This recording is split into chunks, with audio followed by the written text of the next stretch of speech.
found my odd thing about Dynasty Warriors, which I'm like, oh. That was kind of odd. Yeah. Open world, okay. I guess that can work. You know what I didn't realize? Like, I saw an ad similarly. They made a Dynasty Warriors version of Dragon Quest. Yes. I had no idea about this. They even made a sequel that got released. Just like a month ago. Yeah, like I have the first one, so yeah. Yeah, and apparently there's already, for the Switch, a 1 and 2 combo that might come to the States, which would be awesome, because I like the Dragon Quest series. Yeah, I thought it was confirmed. You want to know one of the greatest things about the Switch, Andy? Like, release. Okay. Want to know one of the greatest things about the Switch? What? No region lock. If that never comes to the States, you can still play it.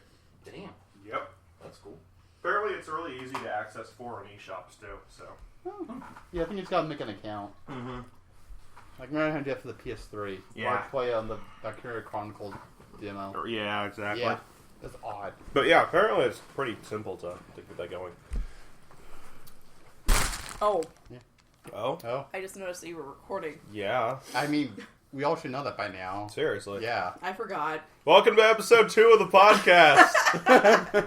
I didn't plan on starting now, but let's start now. I mean, I thought it was the plan. I pretty much just hit record, and just so I don't have to get up and hit record when we're actually ready. I mean, you can cut it whenever you I can feel like always cut things. Yes. It's easy. You're like my dad. He, like, will be like, oh, wow, would you look at that over there? And, like, just take a picture of people. What? Like, no, without I them wasn't even knowing. subtle about it. I just hit record and sat down. It's on the screen. You can see it. I know, but, like, at the same time. That doesn't prove anything. That could It be doesn't. a video of someone recording something. It's an elaborate ruse. You know what? I mean, have you seen Maybe. Jurassic Park? Yes, I have. The guy was on the computer, and you can see the loading bar on the bottom, but running. It's true. That's not true. You always not have true. technical stuff on there. I don't know. It could be anything. It could be It could be a box. It could be a boat. It's in a box. My monitor's a box. You're a You box. really like could be a box. Box shaped in appearance. Mm-hmm. How's everybody doing tonight? Eh. Are we? Is Are we all everybody- Everyone's I like making, I'm I like making doing noises. okay. You're doing okay. Yeah, I'm like glad to, for that. I'm glad for that. I mean, today was Like, I give a lot of neutral answers. Like, someone even said, like, oh, I'm having such a rough day. Yeah. What do you expect me that's to true. say to you? That's true. Yeah. But yeah, Andy came in and he was like, and then I responded with, It's been a mix. Like, Yeah. Today. I can't gainsay it one way or the other so far this week. I don't know Fair how enough. much we're going to talk Still about. early. Like, I mean, I hope your new job has been going okay.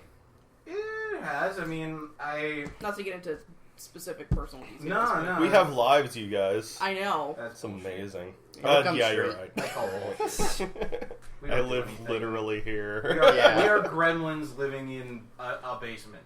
It's true. But am Somewhere. I making paintings for Yeah. people that live above me? Ooh. Oh. Good callback. Yeah. Thank you. Good callback. No. That's Who why wants- Jessica's here. Yeah, it's true. That was really good. Yeah, I would have thought. So, what has everybody been up to? Who wants to start with a week? Well, you went first last time.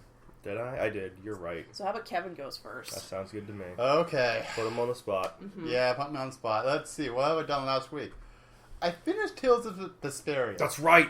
Yeah. What did you think about that? You said you had some things to say. I do have some things to say. Because it was an interesting game. Okay. Like, it's like how you've seen a little bit of a very different perspective where you're kind of like the bad guys. Before we get into this, is there going to be any like late game spoiler things? No. Okay. I'm going to be very careful not to say Okay, anything cool. directed spoilers. Okay. It'd be just like broad things about it. Got it. Okay. Yeah. So basically, like, you kind of play with the bad guys essentially through this series, and you would think in a game like this that they would change partway through and kind of be good. Have a change of heart. Yeah. Right. No, that doesn't happen. Good. They fall Commit through. to it. They commit to it. I like that. I know. It's like they do a kind of good thing, but it's all for revenge. Isn't that right, boss? I'm just like, we're going to do this. It might do something good to the world, but I really want to kill this guy. And that's Huh. the only I'm going for. Yeah, I'm that's a alright weak with that. And motive. that's just from the beginning That's of the a game. great That does motive. not change. The mission is there the whole time. I like that. It doesn't change. I like I that. guess that's stick to your consistency. guns. Yeah. Yeah, stick to your guns. Yeah. That's pretty cool.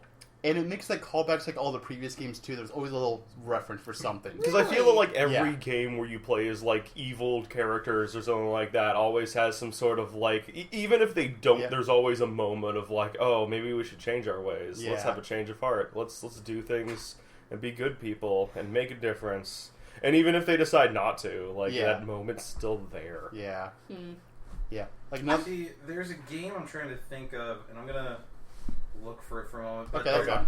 there was a Japanime game. There was a JRPG for the PlayStation 2, and I think the GameCube as well, where it stuck you in a very standard hero's journey for like the first half of the game, but then right at about the halfway mark, a event occurs where you're either forced. You know the name of the game. I know the name of the game. What is it? I don't remember the name of the game. Yeah, you know what The game main I'm talking character's name was a own- dog's name. What the hell was it? We played Radiata it. Stories. Radiata Stories. Radiata Stories, yes. Yeah. yes, yes. Yeah. Oh God, that game. Jack Russell. Jack that was Russell. his name. So- like the terrier. So halfway through this game, an event occurs where you're forced to either, because you play as a human in a human kingdom that's kind of at war with elves and a few other races. Yeah. There's Yeah. monsters abound and stuff.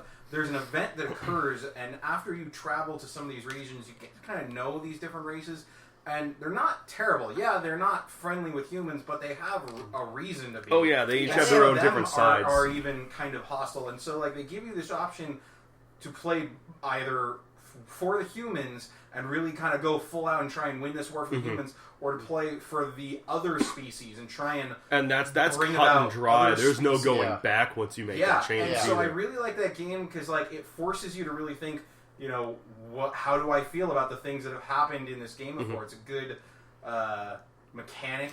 We didn't play too far after making the choice, but I thought that was a really cool idea. Yeah. It's a really cool The idea game was because full of cool ideas. both honestly. sides. I've played both sides of Okay. it, and either way you go, you continue to see good and bad things. Like they give you enough reason to keep going on the side that you've chosen to make you stay interested in it, to keep playing it. But at they the also same time, play them up to be some real like, right assholes.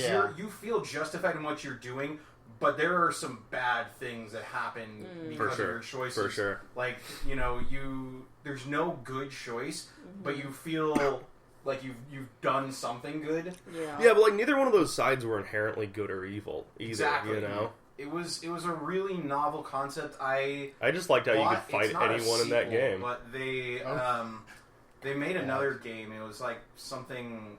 It was either Radiata something else or something else stories, and I have yet to play it, but I get the feeling it's not the same kind of game. Like it's just a very standard game. Okay. All Okay. the reviews that I read, which kind of disappointed me Yeah. because like I really like novelty and new things in Yeah. the game, and that was something I had never experienced. That definitely Yeah. did something American different. or even in a lot of JRPGs, they don't give you this. Like they'll have multiple endings, but they don't stick them like right at the like halfway point of the game. Yeah. They stick that like near the end based The on 3/4 completion, at earliest, you know? yeah. Uh-huh. It's not a defining factor of the game. Yeah. The ending. And like most of the time, you'll have games that have like a small branch here and there that like affects the ending, but doesn't affect like the main story too much. Or even Like really Tales the of gameplay. Symphonia is Yeah. a perfect example, Oh, yeah. where you basically decide between one party member or the other, and That's that's true. like the only real thing that makes the difference there.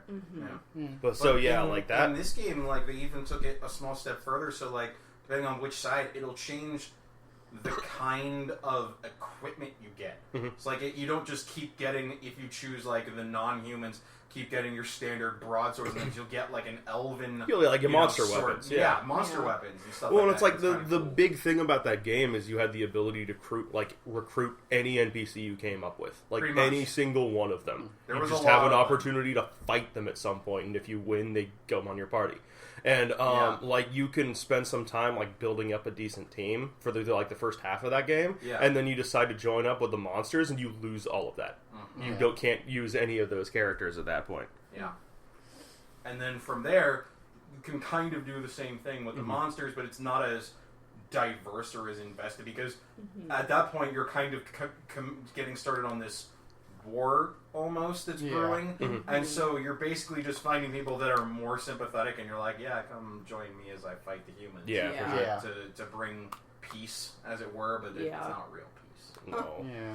It's never fake real peace. Fake peace. Oh, Yeah. But you liked it though?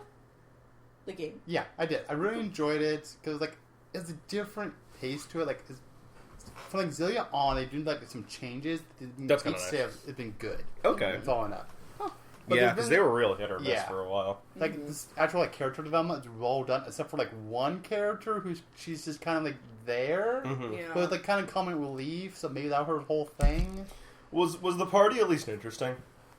Yeah. Okay. They would like talk to each other, had like good like conversations. With, Okay. Like, You skits can still and have stuff. like the anime cutscenes Yeah. come in and stuff. 'Cause Okay. that's like one of the biggest things for me for the Tales games is like I really liked Exilia because I really liked the characters from Exilia.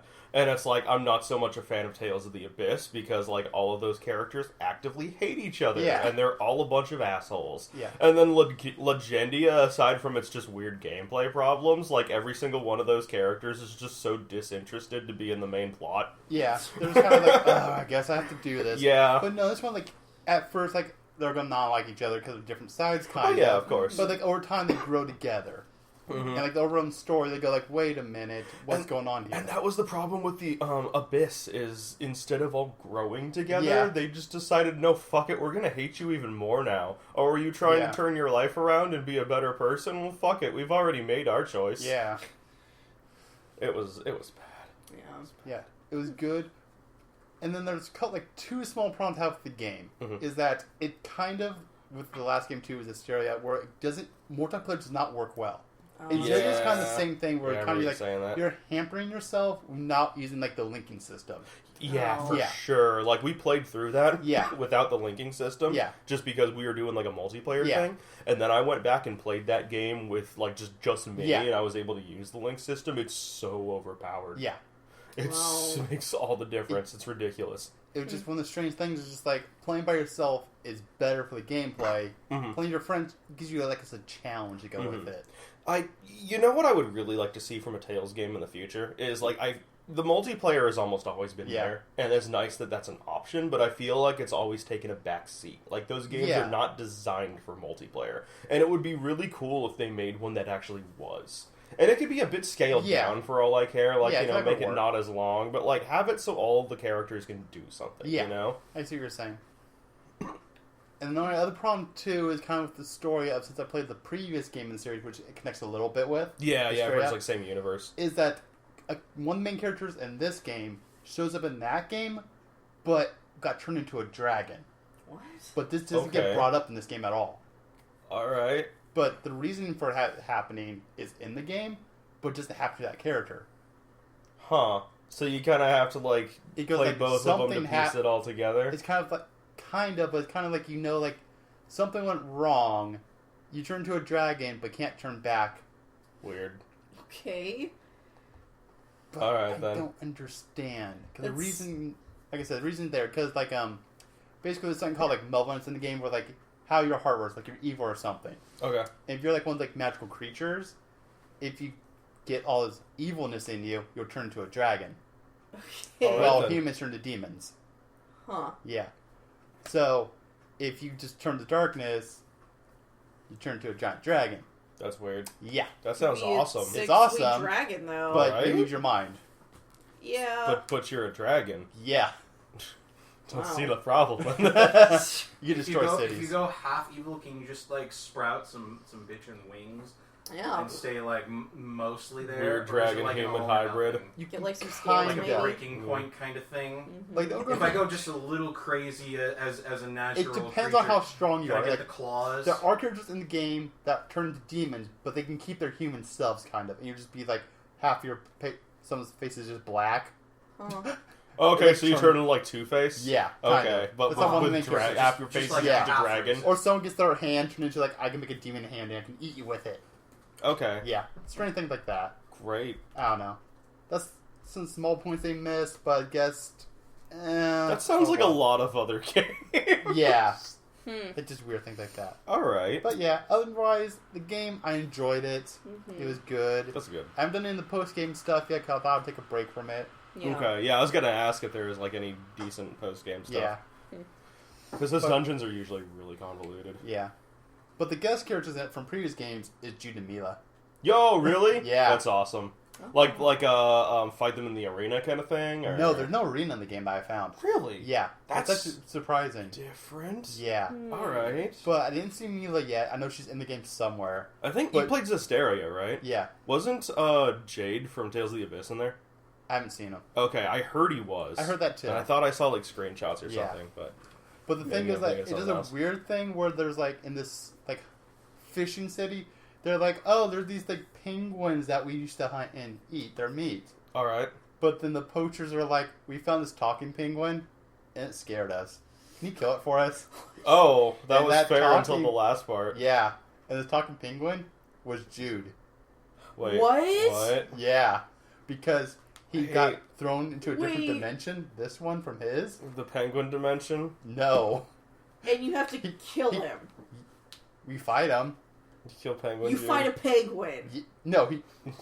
Let me finish, Jessica. Okay. You don't fight a penguin. They don't have the means to fight back. This is a one-way bitch slap. No. So, okay, there's this talking penguin, which is Jude.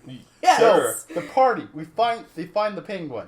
And he starts talking to them like, oh, you're the ones. And he goes like, are you trying to hunt down the penguins? I'm going to fight you. And then transforms into Jude. What? Oh, Yeah. wait, so he It's can just like a turn back transformation. and forth. Yes. Sure. Okay. Yes. So He if you're just inherently So what's the good, point? instead of turning into a dragon, you turn into a penguin. Is that what I'm Yes. getting? Yeah. Alright. That is like the shittiest Animorph ability. I have no idea. That is like the worst. Yes. I don't know. I was kind of confused because I didn't recognize his voice right away. And he just transformed like, wait, that's Jude. Why are you Why are you a penguin? I'm assuming they never explained that. Just like got thrown to a different dimension when he woke up, he was the penguin. That, And he can change back. but he was able to change back at will. If he gets to a fight, he changes into Jude. That's the dumbest thing I've ever heard in my life. It's so... Oh my That is God. that's up there. Yeah, Well, it's up there. I guess we'll have to Well, play wait, it no. eventually. So the question, since I guess there's no other context further from that, is he a penguin that's a were Jude, or is he a Jude that's a were penguin? Like during penguin. Penguin. Oh, where penguin? I Oh don't my know. God. Tell me. Mm. You decide. I I'm gonna go with a were Jude. So This is a penguin that was bitten by his Jude character, and now under extreme duress, it will transform into Jude to fight for Penguin. You know what? You know, Yes. The penguin rights. Yeah. Where Jude. take a new game and be a penguin. Yeah. So, other than that, after that, I decided I'm going to start playing through the Kingdom Hearts series. Oh, cool. I haven't got too far yet, but I'm going with my goal, looking at some like the trophies and stuff, like some challenges, is no continues. Okay. So every time I screw up and die somehow by something stupid, I just restart from where I last saved. Ooh, fun. Yeah. Alright. The only problem is like kind of like the early levels are kind of difficult until you get the cure. Yeah, it's Yeah. true. That's how That's most of the true. games go. Because Donald's the worst healer ever. I don't know what he does. He just... He's just well, there. he dies a lot. He Yeah. sure does. Yeah, And then he gets cure, and then Yeah. it gets better. a little better. And also, Little I'm trying to get it done under 15 hours too, Okay. which Nice. seems reasonable because If you know what you're doing, I'm sure. Well, no, the Yeah. cutscenes wouldn't mostly take up most of that time. Yeah. Does I'm not watching them. Does so, the time keep playing during those cutscenes? Like the Yeah. in-game timer? That's Yeah. just kind of dumb. Well, because it's just you playing the game and it tells you how long you've been going. Yeah, true. So if you skip them, that saves a little time. And I'm Oh, assuming man. that'll be enough. We'll see. Yeah, I'll see if I can get through the whole game without the continues. I, That'd be re- cool. I That's a really fun want to challenge. stress real quick for anyone who hasn't played Tales of Exiliad, penguins have nothing to do with Jude's character. Oh, yeah. That's At true. all. Not at all. I don't think there's a single damn penguin in Exiliad. No, those enemies. Oh, were they? I don't know. I'm pretty Okay. sure. That's fair. Yeah. Alright. That's so... I can't get over that. That's so dumb. I'm sorry. It's fine. That's the It's dumbest. just an odd thing. It's... Yeah. Yeah, really odd. Yeah. They just throw stuff in there sometimes. Andy's face. So what kind of I have animal is no Mila? context in I any don't of know. that. All right. I I have to haven't find played her. any of the Tales games That's except fine. briefly. I've only played One- one, and it yeah. was Symphonia. That's it. I played that one also Yep. briefly. Yep. Didn't That's fine. get more than like 4 hours in, I think, I played, like, if that. Yeah. maybe until the Shadow Temple, which I'm not sure Fuck that place. when that is. Oh, the but- Shadow- You're a pretty decent amount of the way into the game. Yeah. Yeah. You were getting there. Yeah. That place is awful, though. It's the Anyway. worst. Yeah. Andy, what have you been up to? Unless you're not done, Kevin. No, I'm gonna done skip there. you. Let me Okay. get stop. Still diving deep into Wild. Yes. Nice. How's that going? I've already beaten 2 of the Divine Beasts. Sweet. Oh, cool. The Lionel. Have you uncovered the map yet? Like all of the map? No. Okay. Got it. I'm kind of like thoroughly diving into each region as I go. Okay, that's kind of cool. Leaving as few stones unturned as I can. Sometimes literally. Yeah. With a Korok. That honestly pisses me off. Like if you're gonna do this thing where you're inventing like puzzles most of the time, don't just randomly fucking hide them under rocks. Because there are so many that are just sitting in like a field for no reason. And you go pick them up, and there'll be a Korok. And then you'll see like 8 other fields that have an identical rock, and you're like, oh, I'll pick that up. Maybe it's not a Korok. Not a Korok. Do you have any idea how many Koroks are in that game? I believe it's like 900. You are right. Yeah. I've uncovered it's an absurd amount. 40 already. That's not bad. That's pretty good. Yeah. I think I've got like 160 at this point. Most of them are like obvious ones. For sure. Yeah. For sure. I mean, it'll be like a ring of rocks that have one missing, and you have to put the rock in there. There's other ones, like I guess there's certain ones where you have to get a horse and like jump over like small walls or something like that in order to trigger. Or I haven't seen a single one of those. Yeah. I have no idea. I don't know. I thought it was a neat idea of them to give you a means beyond when you expand your personal inventory for weapons and bows and shields to let you buy that house and then put up weapon displays, which are kind of like, say I find this really sweet sword, but most of the people I'm fighting, aren't worth this sword, so I'm going to hang it on the wall for like when I find a really kick-ass enemy to go fight, or if I'm like about to fight a divine beast. Or if there's some sort of weapon that's like very clearly like, if this breaks, you are not getting another one. Exactly. And I think that's where I hung up all of mine. Yeah. I found this one just because I was exploring. Have you bought the house already? Oh yeah, I've already finished the house. Holy shit. Good for you. Seriously, dude. Andy the homeowner. The secret to money in the game, right? What's the secret to money in the game? So you find a sledgehammer, like any hammer-like object, they're everywhere. Oh, you talking about like the ores? Giant rocks or something? Yeah, the ores. Oh yeah, it's the easiest way to make money. You just go on, and there's rubies everywhere. Especially like if you don't find rubies, the luminous stones. Right. Sell really well. True. Yeah.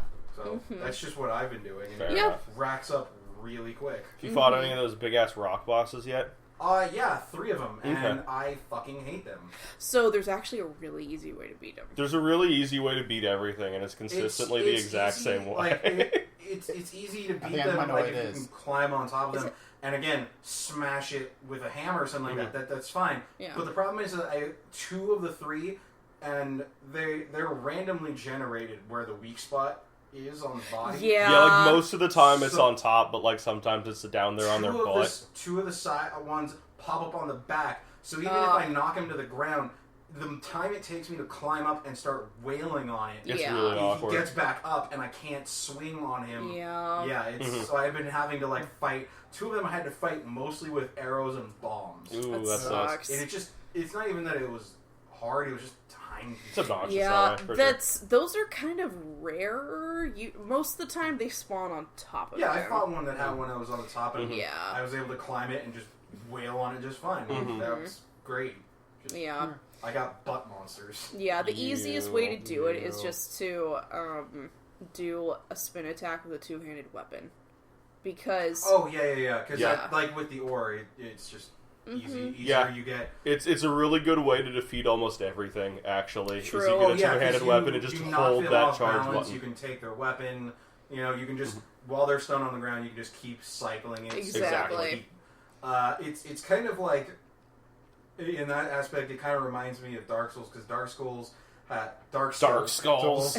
Dark Skull. I like that. That's a Rob Liefeld comic right there. Oh god. So I don't want anything I say or do to be associated with that man. I understand. Oh my god. Too late. So like in Dark Souls, there's this thing called poise. And if you get hit for a certain amount of damage, if you don't have enough poise, you get staggered. And if you do things right, or if you equip certain items, you can up your poise so that you're always getting like even if you're hit, you can still land an attack. Yeah. So you finish the attack without getting like knocked down. Yeah, it's like an iron defense kind of thing. Kind yeah. of thing. So in this game, they don't have a mechanic like that. If you use this, you can just chain it forever on almost every enemy. Yep. Mm-hmm. And I love cheese in games. It's my favorite thing, but at the same time, it kind of takes the challenge edge out of it. Oh, for sure. It's not as things aren't as intimidating when every monster, even if they deal way more damage and can wipe the floor with me, if they still behave on the same game mechanics as the same. Yeah, once you find out everything's spin to win, it's kind of Yeah. But I mean, that's why there's videos online of people like fighting Lionels with nothing but a wooden stick, That's true. That's awesome. Yeah, it's pretty great. So I've been playing a lot of that. There's a lot of really cool stuff I saw and did in that so far. I like the way they've designed a lot of things. Aside from that, I've been reading a lot. I have, just with my erratic schedule from working like retail and shit the last few years, I've had a really miserable schedule and it like messed with my sleep. So I stopped reading almost. So now that I've got a better schedule again, I started reading on my days off when I had time. So it's like, I'll play some Zelda for a while and then I'll put on like, a TV show or music in the background and I'll just read for a while. Okay. And like, cause there's some books, there's 2 books that I read just over and over that I'm constantly reading them. When I finish the first one, I move to the second one. When I finish the second one, I go back to the first one. Name of the Wind, Patrick Rothfuss. Everybody's waiting for the third and beyond that, because if he doesn't go beyond and continue the series, it's going to be a huge fucking letdown. He has to know this. Yeah. Are you trying to say you can't wrap it up in the third one and be done? He's not George R.R. Martin, where he's taking so much time because it's all going to be self-contained. Yeah. He's building too complex, too good of a world in this book to stop to really with wrap it off. This guy telling, because it's the story of a guy telling his story, and he's like in his late 20s, maybe early 30s, maybe. Okay. And he's telling the story of his childhood to the present, or or at least to where people lose track of him and he goes into hiding. Yeah. And so once he gets to the present, and they're clearly engineering. He's clearly engineering outside of the story he's telling. Slowly, he's drawing the character back to, or at least telling us he's gonna become who he was again. He's gonna stop being a timid coward and rejoin the world and go take action. And that's gonna be like this whole new book series, I'm betting. If he doesn't do that, there will be a riot. He will not be able to show up at cons because people will be so fucking furious if all that we get is this really cool story that stops where the main character goes off to do the coolest thing. Okay. Security's there. Okay. No. That's his plan. He's telling you what he's going to do. He's going to set up the not book. George R.R. Martin. No. He's going to write his book, and he's going to go into hiding for years. Aww. And once he finishes writing, he'll come back. He's not original because he's a good guy, but he kind of enjoys the spotlight. He's on Twitter all day long. He does this really. He's a big like charity activist where he like helped form a charity foundation that he's often working for, and he regularly, like, not every day, but at least like 2 or 3 times a week, does a charity video game stream where all donations and subscriptions go to his charity. Okay, that's cool. Yeah, but that would make it perfect for him to disappear. Get all the attention with that too. Yeah, there you go. What better attention than all these news outlets going like Patrick Rothfuss mysteriously disappears. I don't think that he's the author of Catcher in the Rye. Oh, yeah. Oh, that book is. Oh, then wait, what? The author of Catcher in the Rye, he was notorious for being a recluse. Oh, yeah. Bad books. Yeah. Well, I mean, regardless, it was very famous, and people would try and get interviews with him. Oh, yeah. They actually did a movie recently. It was a documentary. Like, a kid wanted to do, like, a stage play. And this is based on, like, an actual story of a kid who wanted to do a stage play. But in order to get the right to do that, he had to, like, get through the publisher, and the publisher's like, we are not allowed to do this. We can't, give you any right. The only person who can do that is the author himself. Mm-hmm. So he had to go find the actual author.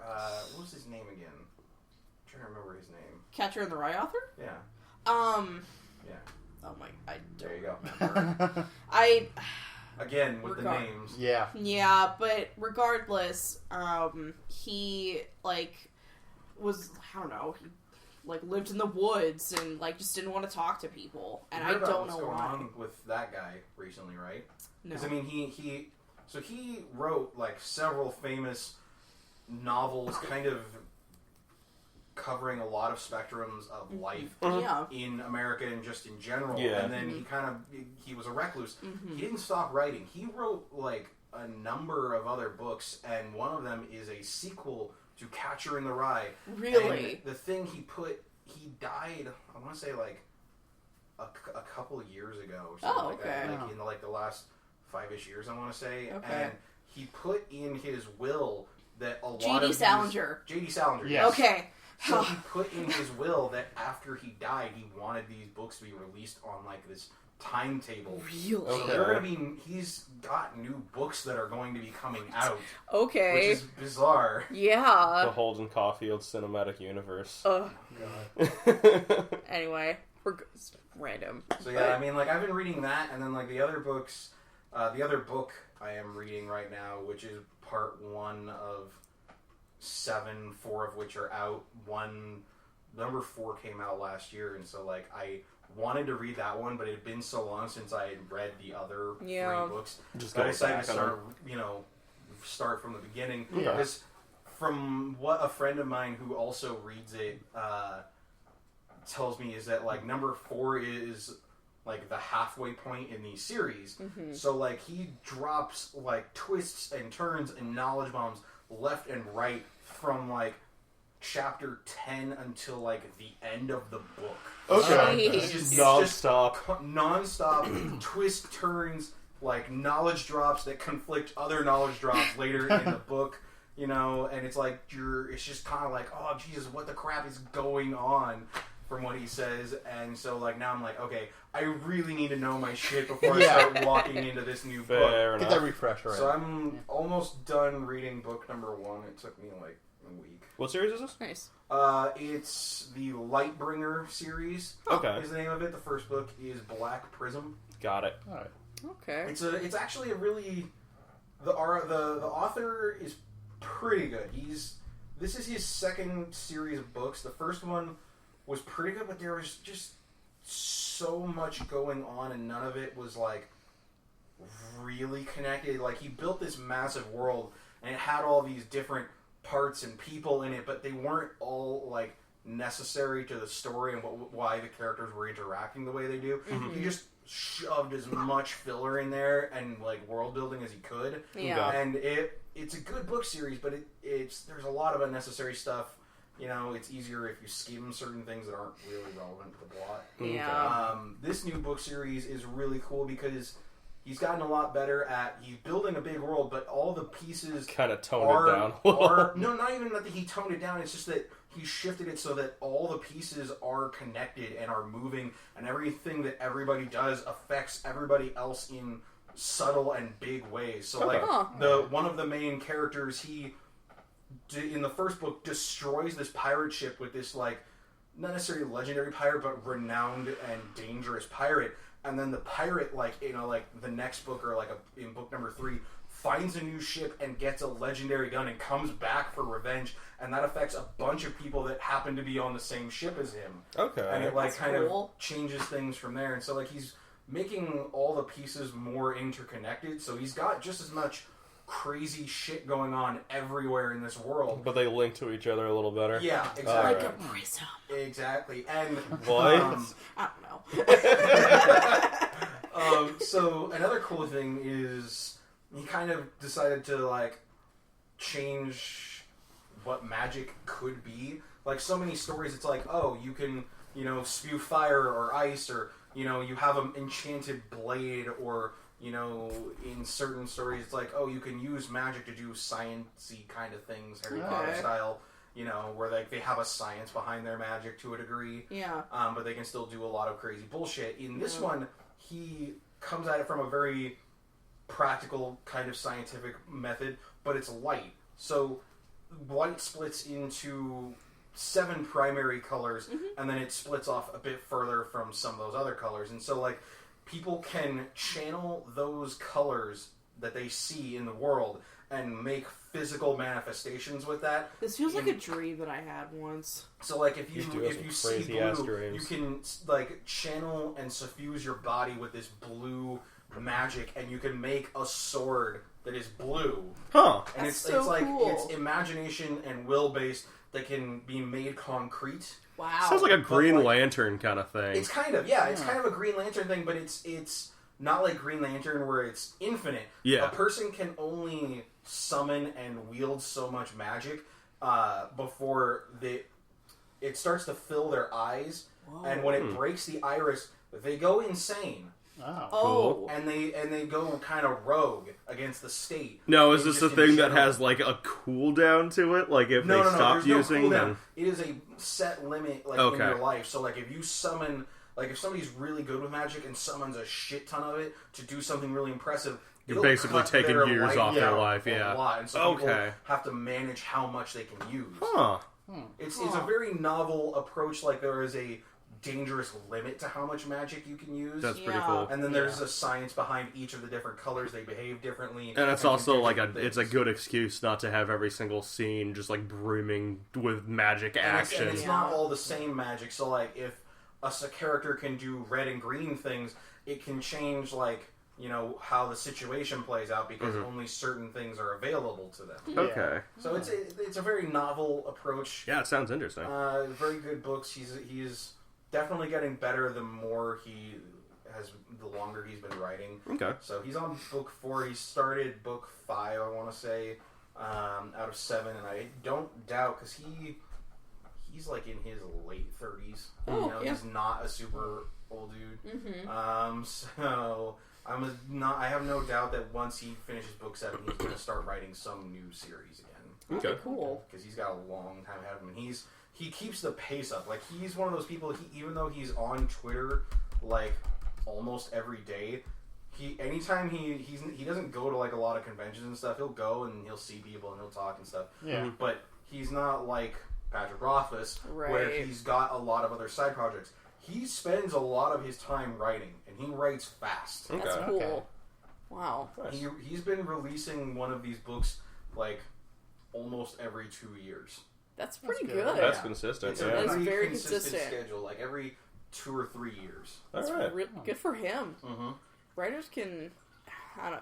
It can be a fickle thing. He's writing ahead. He's not even. And I think that's a secret to his success in keeping up with it is that he doesn't write just one book and then Book you know by and book. then Yeah. start. He's like writing. He plans it out. Oh yeah. Exactly. Yeah. Like when he's writing, He knows where he's going. when he started the first book, it was just kind of a wait and see if it was going to be popular. Yeah. And then it was, and then from like book 2 on, he started writing and taking notes down for later stuff that happened.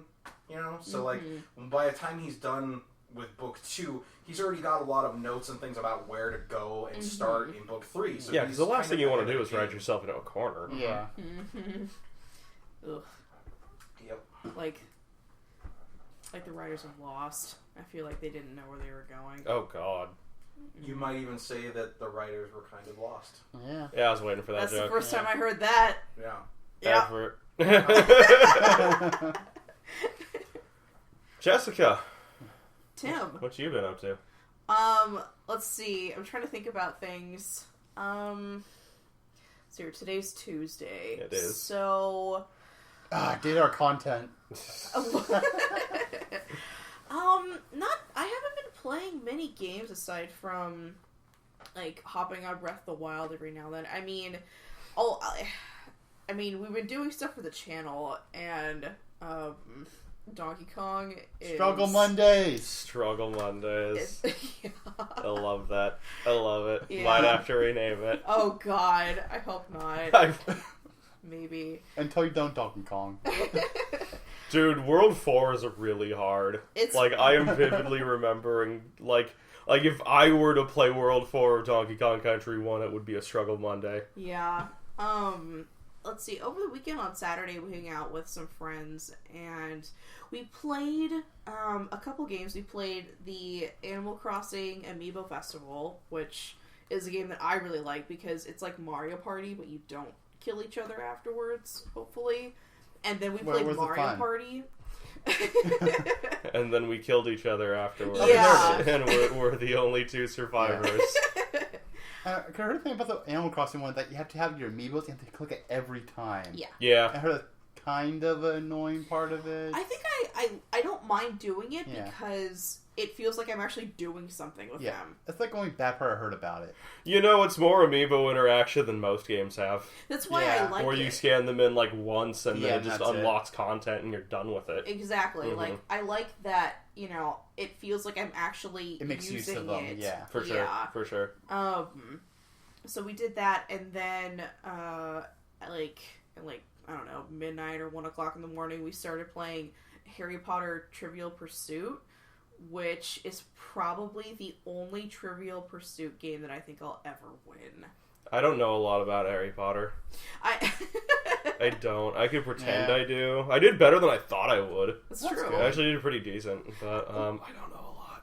Well, I'm thinking about, like, all the other Trivial Pursuit games, you know, or just, like just your general Trivial Pursuit. Yeah. It's, like, that's gonna be, you know, like, random knowledge, like, a jack-of-all-trades person is, like, gonna, you know everything, and I'm not gonna be good at something like that, but a Harry Potter one...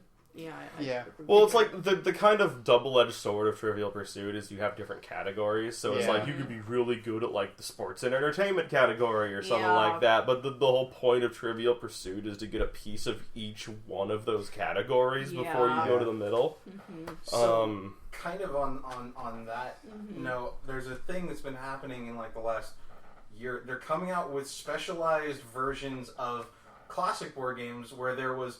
And you saw this because I shared it on Facebook. The Legend of Zelda Clue, and there has been Star Wars Clue, where they made weird. Like a little Death Star that you prop up with cardboard and can move the characters around the Death Star to find clues as to who done what. And the answer should always be a Jedi. The answer a lightsaber or a blaster. The answer will never be a stormtrooper. Yeah. Wow. Well, see, like, that was actually one thing I meant to look into that because, like, I don't know if you posted it or, like, you tagged me or in it, Andy, but it was, like, the Clue game, and I'm like, so what's the mystery? Like, yeah. Like, I'm curious what the mystery, like, maybe they come up with, one of the champions or whatever in a Zelda game was actually a traitor for Ganon. Yeah. Because that happens every now and then. The Triforce! Maybe. And so it's like, who was the backstabber and did it and where and when and why. Like, I only, like, I think of Clue and I think of murder, you know, and I think, like, Mrs. Scarlet with the candlestick and the conservatory, you know, I don't think, like, it's like, it's gonna be Ganondorf. If it isn't... Link isn't going to be doing anything bad. Any murdering. And neither is Zelda. Killing Zelda. Like, I could see Tingle maybe doing something maniacal. It was a cuckoo in Kakariko Village the cuckoo with is 30 other cuckoos.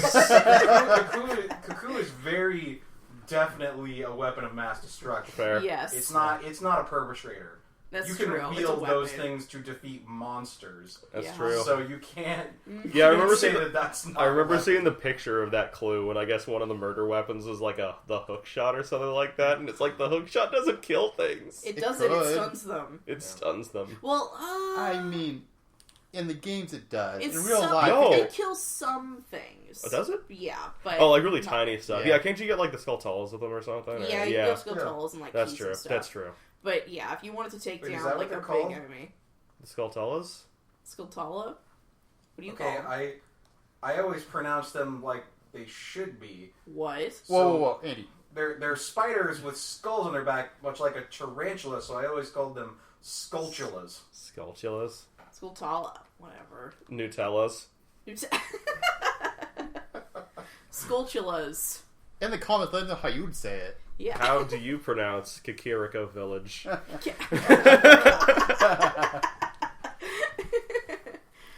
But yeah, we started watching Guardians of the Galaxy. I didn't feel good and we had to leave. Yeah. Aww. I'm really sorry. It's okay. So we have free passes. Really so sorry. It's okay. Oh, the new one? Yeah. Yeah. Oh, okay. I'm gonna go see that movie. Did you see that on Thursday? No. No? Okay. Dude, if like you can wait until like I don't know Sunday or something, I could go with you guys. Sunday we're gonna be out of town this weekend. Yeah. Yeah. What about Monday? Will you be back on Monday? Yes. Then let's go then. I mean, Jessica will be at work. Yeah, and then After. it's turned. Stream. I- Sorry, dude.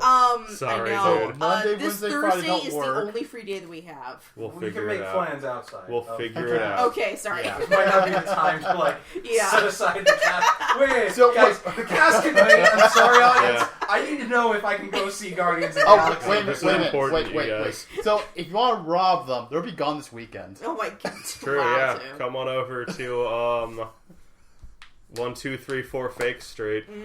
Yeah. I really thought you were going to give them Kevin's address for a moment. No. Yeah, actually. I don't know He Kevin's didn't know my address. in the general area. I hardly know my address. Are you kidding me? Yeah, I barely know it. How do you fill out government? How do He you fill looks out it any up. form? Very- Yes, me too. Very carefully. Jessica. Yeah. Jesus. I have a Jessica, driver's license. where do I live? Oh my god. Driver's license tells me where I live. It's like Tony Stark and Iron Man. Like, what's your social security number? It's like a 5. You're missing like 8 numbers there, buddy. I got you for the other 8 numbers. Oh my god. That never made sense to me. I thought Why? that was great, personally. I thought that was like the weirdest gag because like they built this whole thing around.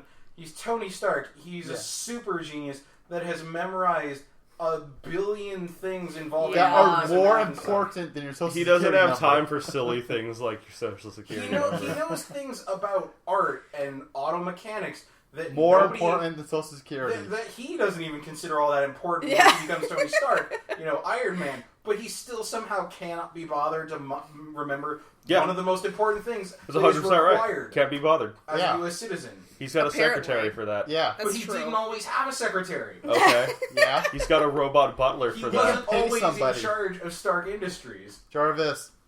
Robot butlers. What's my thing? That thing that's like important? I don't know. What is Your it heart? called? Oh right. Jeez. Yeah. Anyway, that's pretty much it. Okay. Tim, Yes. how's your week been? It's been going okay. I surprisingly haven't been playing a whole lot this week.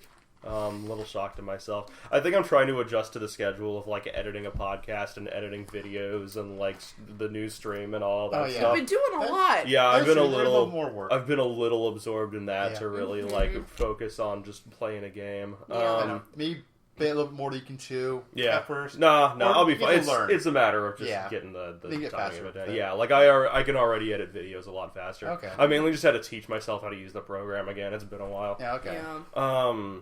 Let's see, a little bit more Mario Kart. Nothing too huge on there, Yeah. but I just want more people to play with online. Now that I've got like all the single player goodies. That's true. I did get to play something fun today. So, Secrets of Grindia. It's a PC Oh, game. yeah. It's in beta right now, so it's not like complete yet. But what is complete is really solid. It's really good. It's essentially a cross between Secret of Mana and Ragnarok Online. Oh yeah, you showed me this. Yeah. before. Oh, it's such a good game. They came out with a new update recently, so a whole Wow. new area, new bosses, new equipment, stuff like that. Wait, was that the game that like it's Secrets of Grindia? Wait, what game? We were was- going to play at one point, but then had local multiplayer. Yeah, it's only online multiplayer. Oh, okay, yeah, Yeah, it's that game that I just played like a whole bunch of. It's really good. yeah. Also, Yeah. the update came out. That's Yeah, really yeah. So they cool. came out with a new update. It's this like feudal Japanese town or something like that, where you go between the past and the future. Oh wow. It's almost got like a dark world, light world kind of feel to it, where like doing different things in one will affect the other, and you can go back and forth to access areas that the other one wouldn't. And the funniest part about it is the name of the area is called Tai Ming, so like timing. Wow. Okay.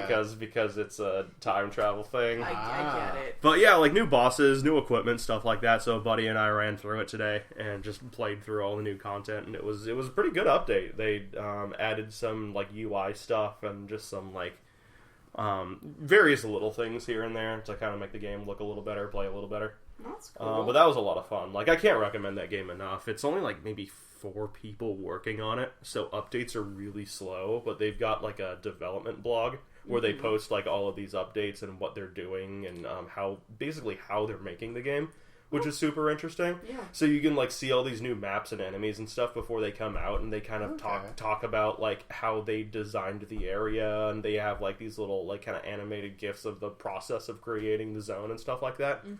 So I could totally recommend that game. It's really fun. One of the things I really like not all of them, but like the smaller indie games that you can fund on Kickstarter, even if you just donate like $1 to it and it goes through, you still get all of the developer updates. Yeah. And you can really kind of see the progression. There's a few games like I Kickstarted that I'm gonna get that like they look cool and I would love to see more, and like but the guy, it's just like 1 or 2 guys, and so like they don't have time to kind of like add videos or update super regularly. But there's like a couple of them that have been like, you know, here's how we got to this conclusion, or it's just like one guy and he's like, all I do is work on this game, you know. So like it's easy to just record everything and edit a video together. There's one called Waveland, and it reminds me a lot of Tim, you were showing me, it was during one of the GDQs where like a guy had like dust powers or something like that, and you're Dust Force. Dust Force. Yeah. So it's like Dust Force. You're this basically just this energy cube, and you're running around. And you can like do different kinds of like air dashes and like double jumps and things like that. Okay, very technical platformer. Super technical platformer. There's like, I don't think there are any enemies in this game. You're just like, but unlike that game where they focused really hard on the technical aspect, he spent extra time adding in like cool game mechanics and really making like everything look really nice. Okay. I'll see if I can like show it to you sometime. That's the thing about Dust Force that I really like, is you have games like Super Meat Boy, you have games like N+ and stuff like that are like those technical platformers, but they have like a very fast-paced, frantic, dangerous feel to it. Yeah. And Dust Force seems like really laid back and kicked back, and it's just, it all flows together. That's what I really feeling like. I got from this game, which is why I wanted to be a part of it. Yeah, sounds cool, dude. There's been a few like that I've seen online. I know what you mean, though, as far as the Kickstarter stuff. Like, I donated to the Toe Jam and Earl one that's coming out, and they keep having all these updates of, like, you know, here's some music we're recording, and it shows, like, the guy who does the soundtrack, like, recording the music. Or they have, like, ideas for the game that they want to bounce back and forth. Like, what do you guys think of this? What do you think looks better here? Like, they did it with Shantae Half Genie Hero, too. Where they had, like, different design ideas for some certain transformations or enemies or something like that. Yeah. And they're just like, what looks better to you guys? What do you like the most? We're going to hold a poll here. Go ahead and vote on it, all you backers. And whichever one wins, like, if you have any suggestions for anything else, like, we'll throw it into the game. Okay. That's cool. But it's cool to have, like, not only a, you know, hey, you donated to help make this game happen, but, like, hey, your input is super important, and your input is also what's making this game happen. Yeah. Aside from that, I haven't been playing it, but I've been getting this huge itch, too, lately. I want to play Dark Souls. Okay. I do. I really want... I've been wanting to for a while, do you want to play Dark Souls, or is there a specific thing you want like out of it? Okay, so what I want out of it very specifically... Okay, first of all, Andy, have you played the first Dark Souls at all? Okay. I own it both on console and PC. How familiar are you with it? Not completely, but fairly. Okay. I wouldn't say I'm an expert, but I would definitely put myself away from, say, a novice. I would like to play that game while sitting down with someone who's familiar with it, to help kind of guide me in the right direction and to suggest things. Like, not to play the game for me, not like a backseat gaming kind of thing. Yeah. But, like, I've played it okay, like maybe an hour or two of that game, and my biggest complaint is I don't know what the hell I'm doing. Okay, yeah. Because, you get into that first open world area, and it's... Yeah. I had to kind of dive in... I tried playing that game, and... very similarly, like, there is definitely a get good mindset, but sometimes just some people, myself included, you walk into this room and it's like where there's no explanation. You're still expected to solve a complex puzzle. And it's like it's even, just a bit even overwhelming, the most Sudoku puzzle still gives you one clue to start your journey with. Whereas this doesn't really give it to you. Like once you play the game, you pick things up, and then if you want to say start anew, now that you have some knowledge and you can gain more knowledge, do better. And it's like that's the mindset behind the way they develop that game. Yeah. It's like you run in and you make a lot of mistakes, but you learn from those mistakes. Yeah.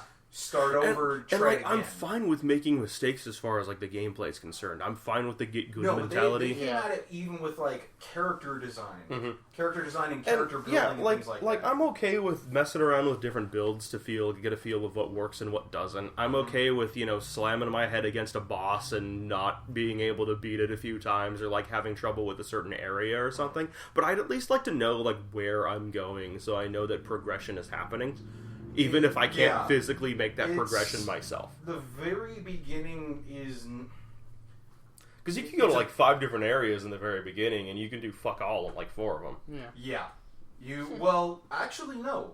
If you do things right, you can skip around a lot of shit. That's true. And grab specific items that allow you to just jump straight into boss fights. There's only a couple of key areas that you are required to beat certain bosses and do certain things in order to progress the actual game. Yeah. You could like feasibly beat that game in...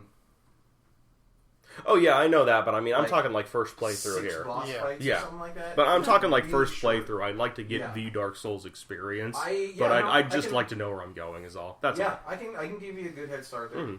Because like I've been watching a Let's Play on it. Once you get a certain way in, you don't need help out there. You can kind of figured. Get a feel for how and where you're supposed to go and do certain things. But yeah, the beginning can be a bit murky. Because like I've been watching a Let's Play for it, and like I haven't been paying too much attention just because I want to play it for myself as well. But it's a thing where it's like the person on the controls hasn't played it before, but he's playing it with a person who's like pretty familiar with the series, and it just makes it really interesting to me because it's a thing where he's got suggestions, he's got like ideas, he's got like, oh hey, you just grab this weapon, check out what it can do, like look at this, or like now that you've beaten that boss, let me explain some things. If you want to get more familiar with the game, and even if you've played the game and want to get more familiar with it, there is a Let's Player on YouTube. I don't watch like all his things, but specifically his Dark Souls stuff. Like I don't want to watch videos to kind of ruin it for me. Like I said, I want to get the experience for myself. After you get a bit more familiar with the game, if you want, like, after you play the game for a while and you want to just like see someone else play it who's really familiar with the game. His name is Epic Name Bro. He is... I wouldn't call him a definitive authority. Like, he's not, like, the authority. But as far as lore in the game, he's, like, one of the top guys. Okay. He even went to Japan and did an interview with the guys who made the game. Okay. Wow. Yeah, because I know that, like, there's a bunch of lore, and it's really, like, hidden, deep-seated in there. Well, I think that's pretty cool. Almost entirely the lore for the game. It's all subtext in weapons and items and stuff like that. Yeah. That's what I really liked about Metroid Prime, the first one, is just a lot of the lore from that game went from, like, scanning objects and computers and stuff all around. Yeah. And it's like, there was, a brief story in it, but a lot of the story you got was through just looking through your environment. And that's something that I really didn't like about the third one, is they started getting like characters and voice acting and a plot going, and it's like, I don't really want this. This isn't what I want in a Metroid game. I can bring Dark Souls over sometime, just let me know. Okay. I mean, I've got the PC one as well, so it's not like I've got it, so I can play it. Done all the mods and everything? Yeah. Okay. Yeah, I've got the DS fix. Because I have a digital copy on my 360 that I can just bring over and it works. No, I've got DS fix. Everything works and everything. I just, need to actually sit down and play it. Wait, you you have to bring your 360 over. No, I've got the PC version. I know. Yeah, other than that, not really a whole lot else going on the week. We want to go ahead and move on to news? Sure. Yeah. Okay, cool. So first thing I want to bring up was something that kind of caught my eye. This is something that I saw on Twitter and kind of linked to an article. But Super Mario Maker. Like, you're familiar with it. I actually heard about this independently, and then I saw your link, and I was like, oh, that's an interesting thing. Yeah. It's an interesting So, story. there is... Okay, at this point, it's pretty obvious that, like, the Wii U is a dead console. Like, Nintendo isn't going to be supporting... Like, they already aren't making games I for think it. they're just so relieved to have the Switch out and be moving forward. Yeah. That they are rapidly trying to leave the Wii U and the Wii behind. Yeah, and it's like, I think as far as, like, technical support, they're still supporting it, but, like, the console's dead at this point. Yeah. It's back on and everything. Yeah. Super Mario Maker was a game that was clearly built to last for a while. You know, like, a lot of user-generated content, a lot of, like, player-made levels and stuff like that. But, like, Nintendo kind of just stopped supporting it. Yeah, it's fine. It's fine. Nintendo just kind of stopped supporting it. Like, they haven't been putting out updates or anything. They haven't been adding anything new to the game. And it's pretty much just left to the players at this point to make, like, more content for it. So, it's kind of turned into the new Little Big Planet. a little, like, I mean, that's what it should have been. But Little Big Planet 3 still has updates. Yeah. They're still updating that. They've True. Big supported Planet it. 1, then. Well, what didn't matter? You play 3. But yeah, the point is, you know, it's on a dead console now. Like, people aren't playing it as much. It's not getting support. And there's this one guy that I wish I could remember his name. I can't. But he's been making levels for this. But the way that he's really been making them interesting is he's finding ways to kind of exploit the game's level editor and the game's mechanics to kind of make these weird glitchy levels. And it's, you know, not like they're gonna mess anything up permanently. It's not gonna, like, you know, brick your console or anything like that. They aren't malicious. They're just, like, exploiting glitches in the game to show some weird things. From what I understand, because I did some reading on this separately, was that much like everybody else, much like Nintendo, everybody was kind of getting a little bored because there's only so many ways you can put the pieces together and keep it new. And so he was finding glitches where in objects that normally wouldn't interact in any unexpected ways would start putting out these weird results. Yeah, exactly. And so he's building whole levels designed around these exploits. These not.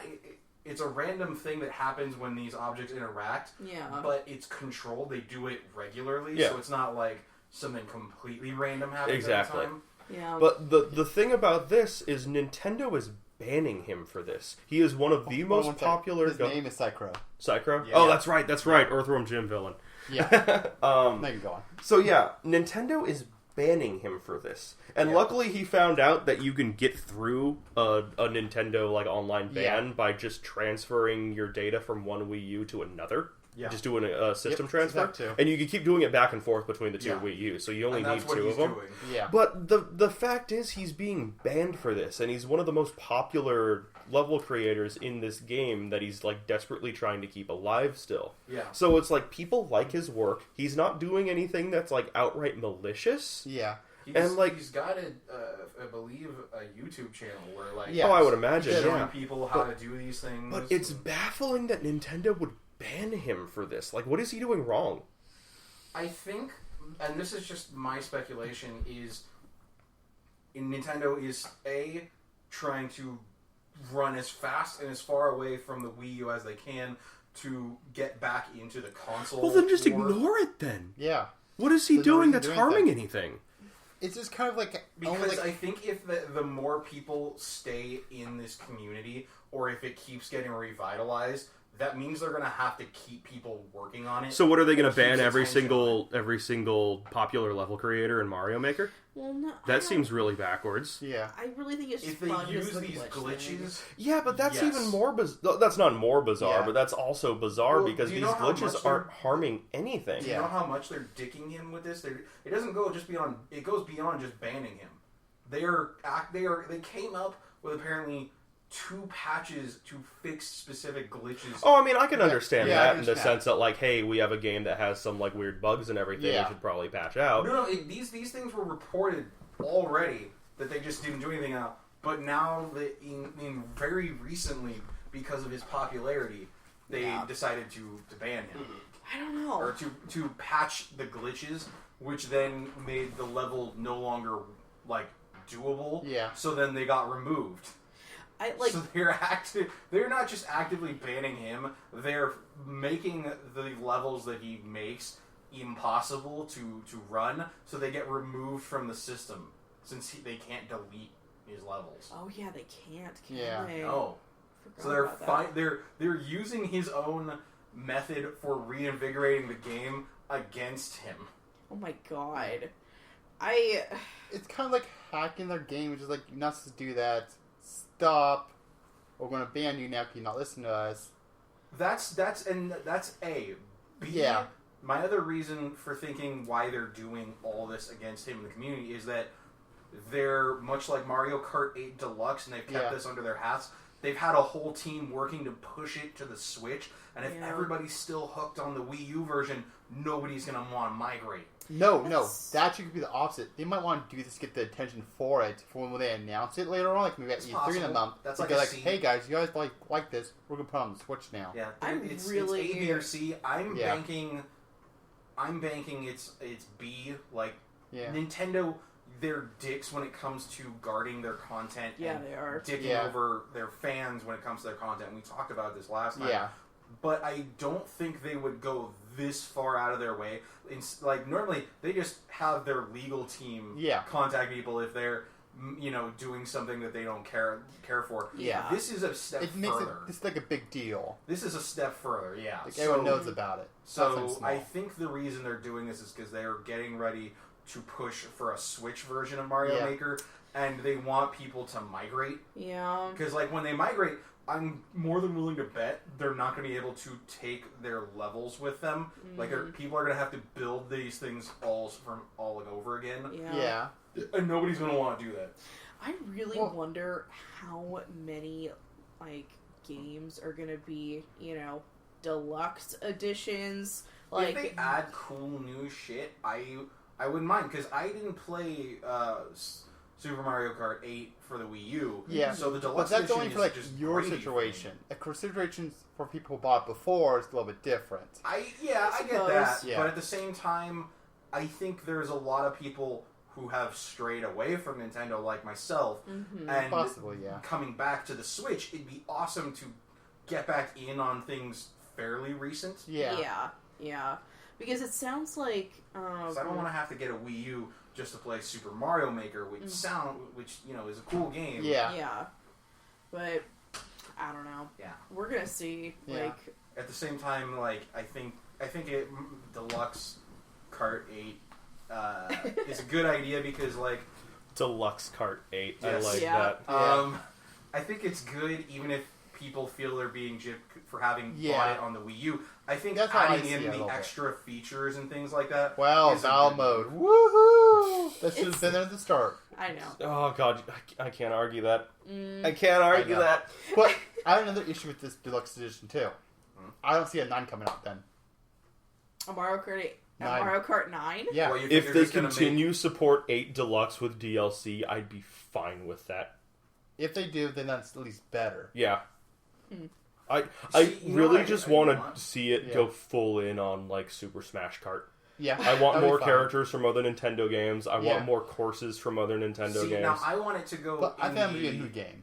I like that very much, but I want it to go in a different direction. Instead of having Super Mario Kart and just more iterations adding in new characters, ultimately being Smash Kart, I want to go the Crash Bandicoot, where you make a super big kart game out of all of their different franchises, kind of like Diddy Kong, but I want a very heavy Legend of Zelda inspired kart game. That'd be cool. But I've no problem with this. That I think. Sorry, Tim. But go ahead. Yeah, but they're going to add in more characters. I think they need to remove characters.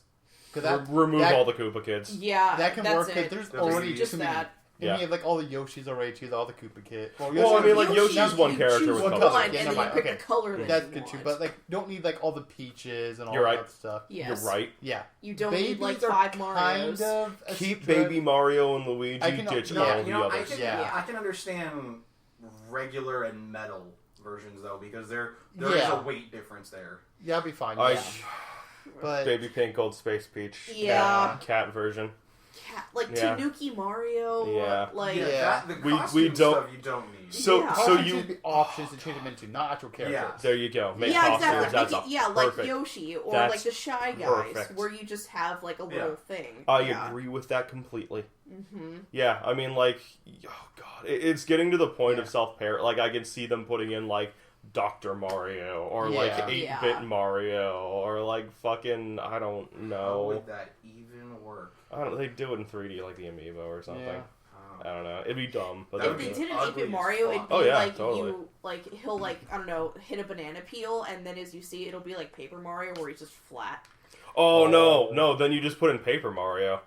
He's the lightest weight class, and then he's just a flat like Game and Watch model. I want a Paper Mario Kart. Paper Mario Kart. Yeah. Okay. Dude, no. Super Mario Kart. So you skip you skip Paper Mario, and you just have Super Mario Kart for the SNES, and you just have this like one, and it still has like those rotating angles and shit. Exactly. It's just exactly, just sprite based. Yeah. No matter which way you look at it, it's 2-dimensional, but it is a 3D object. Oh, that'd be great. I think I know what you were going with, like a Diddy Kong Racing kind of thing that you were saying. Mario Kart, the series in general, desperately needs better single player content.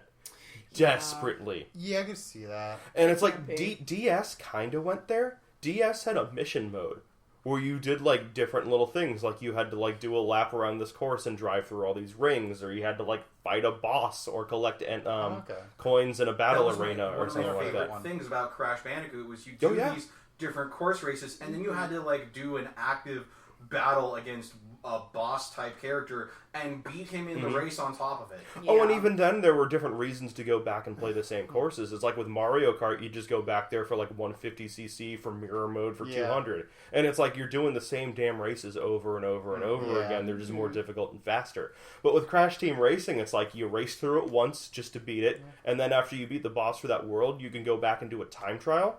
Which wasn't even a normal time trial. It was the Crash Bandicoot 3 styled thing where there were boxes everywhere. And you would hit those, and the number on the box would like freeze the timer for that one. Yeah, it would shave time. So it was more, it wasn't even so much being good at like racing 3 laps as it was being good at planning out a route around breaking these boxes. Mm-hmm.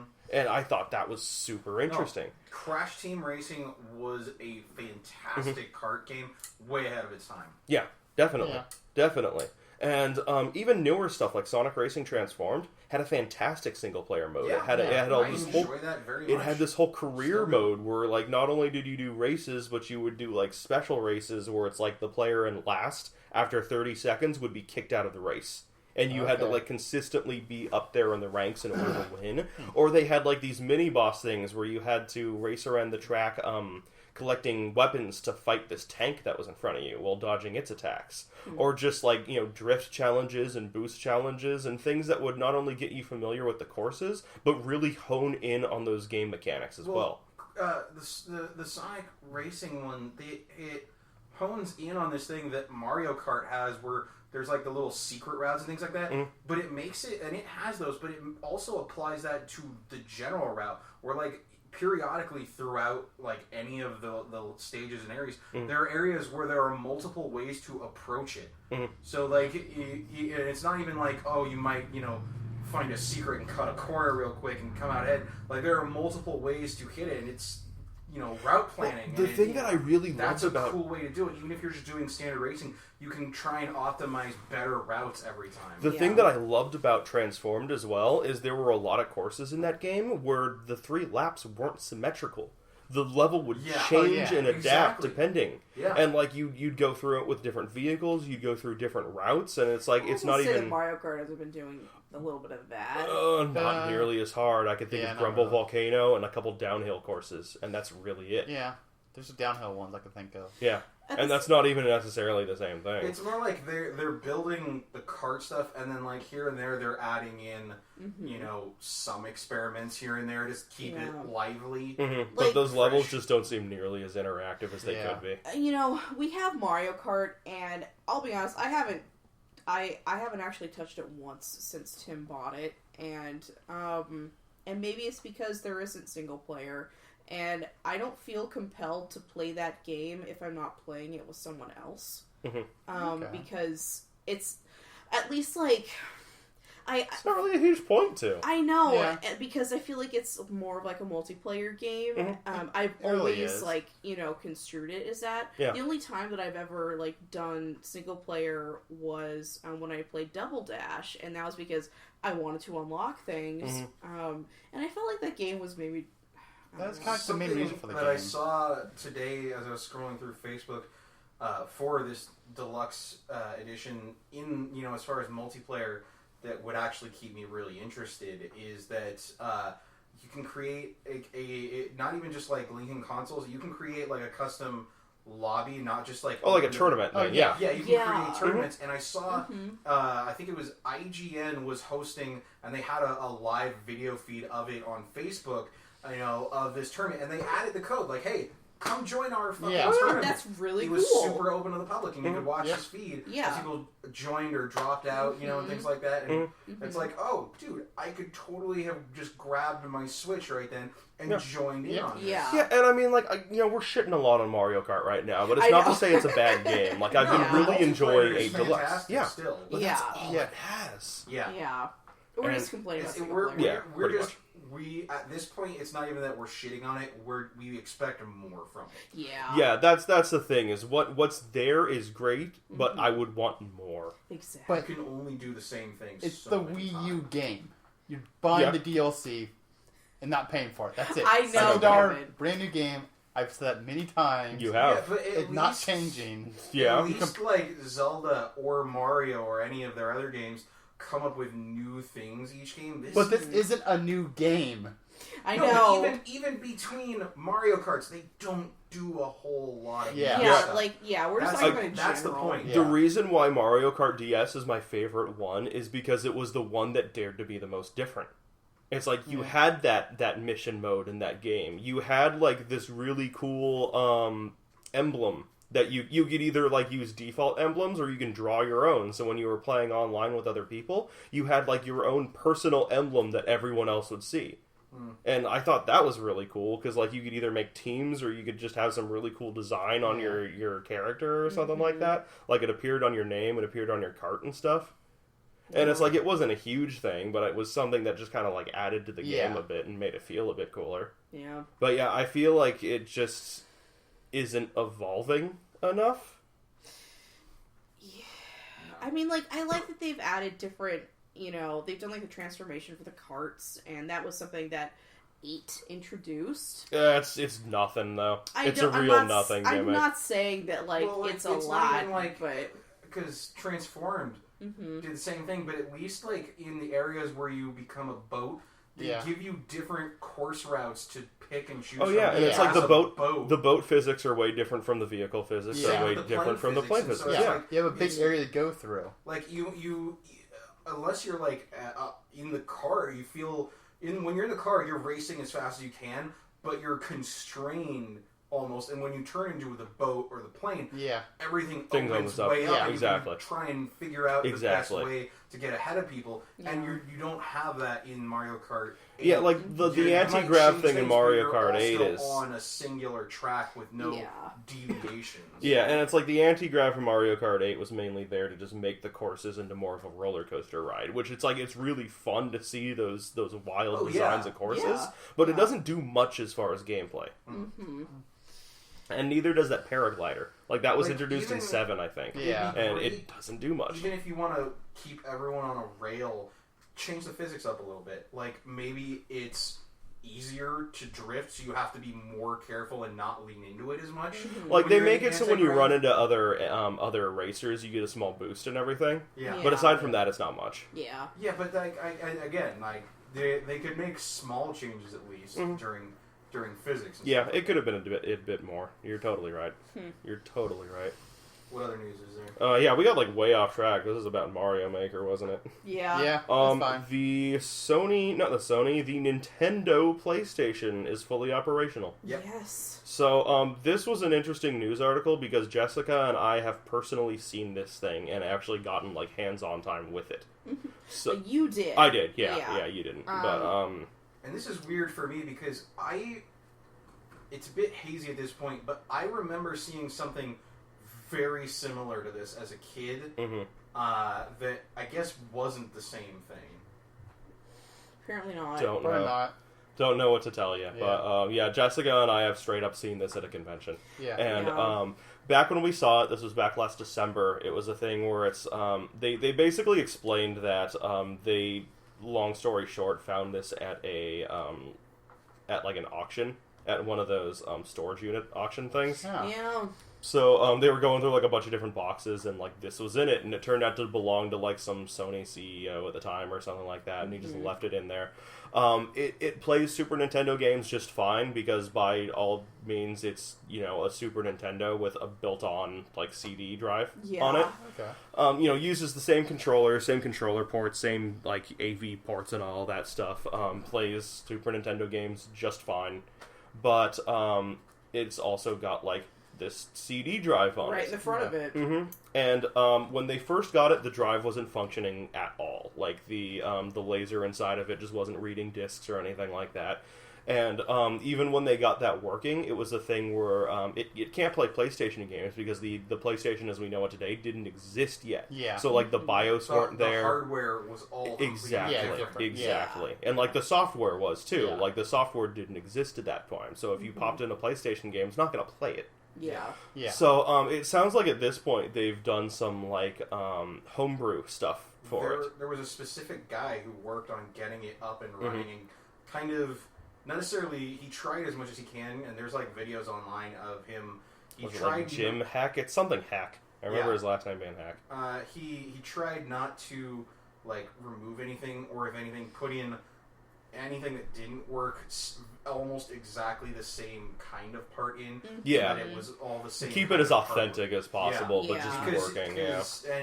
and yeah, so they got some people just to work on homebrew games, and yeah. Oh, Ben Heck. Ben Hack, that's it. Thank you. I knew it was something Hack. No problem. But yeah, it's interesting to hear that this thing's finally working now, and it's like, you know, like I said, it's still not going to play actual, real, current-day PlayStation games. Yeah. But it's capable of playing, like, homebrew games that are made specifically for this console now. Like, it's capable of reading discs, it's capable of playing discs, and it's a fully functional system at this point. Yeah. Something that I really enjoyed about it when we were seeing this panel and seeing the console for itself and everything is these guys, they're traveling around the world with it. Like they've been to China, they've been to like a bunch of different places. I think they were in Europe at some point. But basically what they're doing is they're just going around to different conventions, like showing this thing off because they know there's a lot of people really interested in gaming history and a lot of people who are really interested to see this specific piece. And It might just be one of the most unique pieces of gaming history. Yeah. it really Yeah. is. Yeah. It is a piece of gaming history where a crossroads was met and didn't go the way everybody thought it would. Yeah, it's like not only did Nintendo abandon this project, Yeah. but they basically created their biggest competitor. Yeah. Yeah. Like, what if they didn't?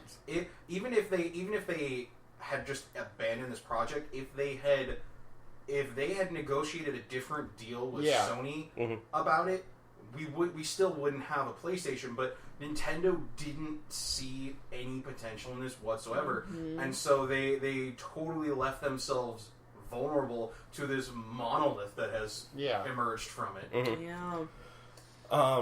But the thing that I really like about what they're doing is, you know, a lot of people are thinking, oh, the whole thing is functional now. Like they're hyping this up. Like they're clearly trying to sell it to like the biggest profit that they possibly could. And I don't think that's the truth at all. Yeah, like I they're think so. bringing this thing around to really show it off and everything. But I feel like they're doing it for the gamers. I And- really think they are. And one thing they specifically said when we were watching their panel is it's a game console that's meant to be played.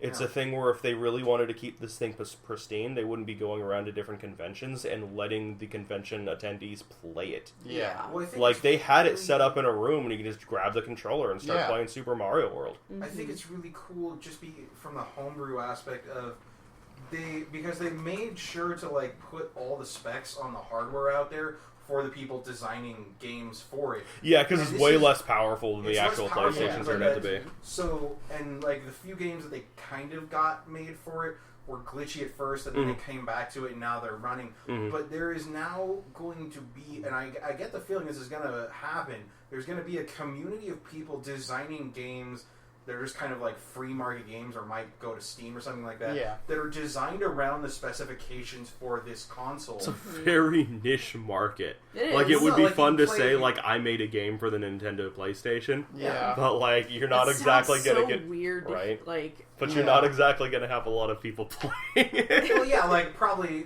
they would set it for, like, $1 on Steam or something. Like, just, to pay them back for the time they spent on it.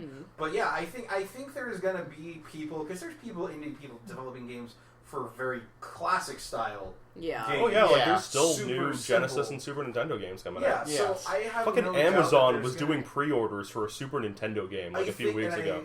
One of the things you don't see a lot is people designing games, unless it's just a bad game, in the style of an original PlayStation or N64. Yeah, you don't see a lot of that, you're right. Yeah, you're But right. I think people are going to add, because it's so on the cusp, it's not quite at PlayStation or Nintendo 64 level. I think there are going to be people that are adding this to that, like, retro genre. I think there are people going to be trying to design games using these specifications, because they might be able to do things more powerful than a Super Nintendo, but aren't as, bad, subpar, at least at this point, as a PlayStation. I think a big reason for that, though, is 3D is just harder to make than 2D, typically.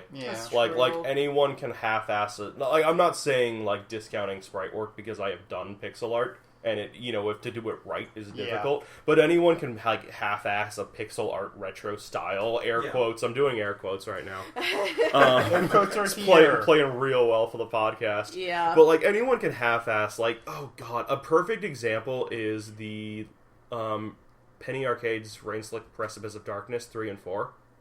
Where they tried to go for that, like, classic Final Fantasy Super Nintendo look, but instead of mimicking it, what they did was they just took a bunch of art and downscaled it, and everything's just this horrible pixelated mess that has no rhyme or reason. There's no, like, palette consistency. There's no, like, there's way too many colors being used. It's all, like, artifacted, and it looks hideous. It's horrible. But they did it because they wanted to go for that retro style, and it's just showing that, like, anyone will do it just to get that retro style going.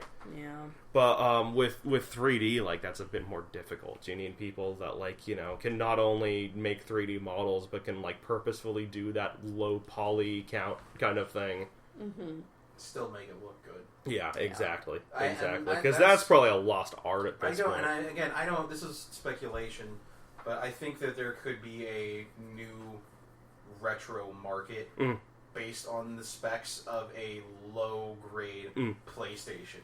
Oh, and when it really comes down to it, I would love to see, like, PlayStation and N64 quality stuff, That'd be like, awesome. I feel like Yooka-Laylee kind of paved a way to show that, like, that kind of gameplay style is wanted in the industry, but it's still a matter of making it look like that kind of gameplay style. Yeah. Like, I would love to see a game that looks like it belongs on the N64 or the PlayStation. They couldn't have made Yooka-Laylee if they didn't make it really polished looking and modern. Yeah, exactly. It wouldn't...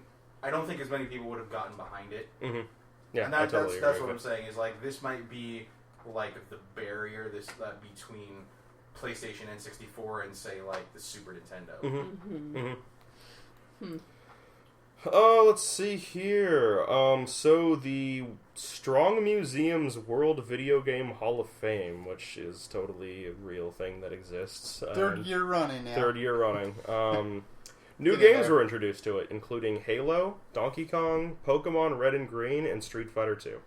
Yeah. So, Street was Fighter Blue already in there? Street Fighter. Oh, no, the original Japanese Pokemon releases were Red and Green. Yeah. They did not have a blue version. Yeah. So the originals. Blue was American, and then it was just kind of retro. Yeah. When they came back to do Fire Red, they did Fire Red and Leaf Green. Mhm. Oh, yeah. just to at least in America as a callback to the original Japanese version. games. Yeah. Overall, I think I don't know what's in the Hall of Fame. I probably should have looked at that already. Cool, let's hear it. So the first year, okay. with Doom, doing it, right? Pong, Pac-Man, Super Mario Brothers, Tetris, World of Warcraft. That's all fair. Yeah. I feel like every single one of those games shaped the genre they are. They are all games that changed the landscape of both where games were heading and what games could be. Mm-hmm. Yep. The next year, we had Space Invaders, Okay. Sonic the Hedgehog, Legend of Zelda, Oregon Trail, Grand Theft Auto 3, and The Sims. Okay. Ooh. Once again, aside from Sonic of all things, Yeah. those were all games that did a pretty good job of shaping the genre they were a part of. Yeah. Like, you got a simulation game there, you've got, what was the second to last one? Oregon Grand Trail, Theft was Grand Theft Auto 3. Yeah, which really shaped that, because the the first two sandbox. were like 2D, and 3 was like a huge really sandbox not surprised experience. by Sonic, just because it was the first real competitor for Mario, and at the same time, the music was spectacular. Yes. Yeah. Which was amazing because everyone who used the Genesis sound chip to that point had made like a fucking garbage mess of it. Yeah. And so I just think like it was a big shift in popularity at that point away from Nintendo, and then the music kind of set a new bar for what you could do with the console. One of Sonic's original selling points was they would have like advertisements and shows and stuff where they would directly show that game off next to Super Mario World, and graphically it's a world of difference. It's a huge difference. Like Sonic looked so lush and vibrant, and Mario just kind of looked flat and cartoony. You know, and it's like, you know, both games have a pretty, you know, have a great art style just for themselves and everything. But just seeing that in 1991, and it's like, okay, we've got like, you know, a slightly more colorful Mario 3, or you have this like lush, vibrant gaming experience that you have never seen before. Is moving and changing around you. Yeah, like visually, it was stunning for when it came out. Yeah. It was amazing how it looked. But Oregon Trail. Well, for like PCs. Yeah, and I mean, just, you know, for edutainment games. Yeah. Edutainment games. It's a genre. Yeah, they're about the old days. Are they going to put Pajama Sam in there, do you think? I hope so. Maybe. But the Or first Putt-Putt? one. Yeah. The one thing that's missing that I see a lot of complaints Would it be about Putt-Putt Saves the is Zoo there's no or RPGs Putt-Putt in Goes there. to the Moon? Papa Goes to the Moon. There's a I think Mamorpega in there. No. World of Warcraft won the first year. That's a MMO. That's an MMO. I That's a think little probably It's an MMO RPG. I think in the coming years they'll either. I can think of two RPGs that they're likely to add.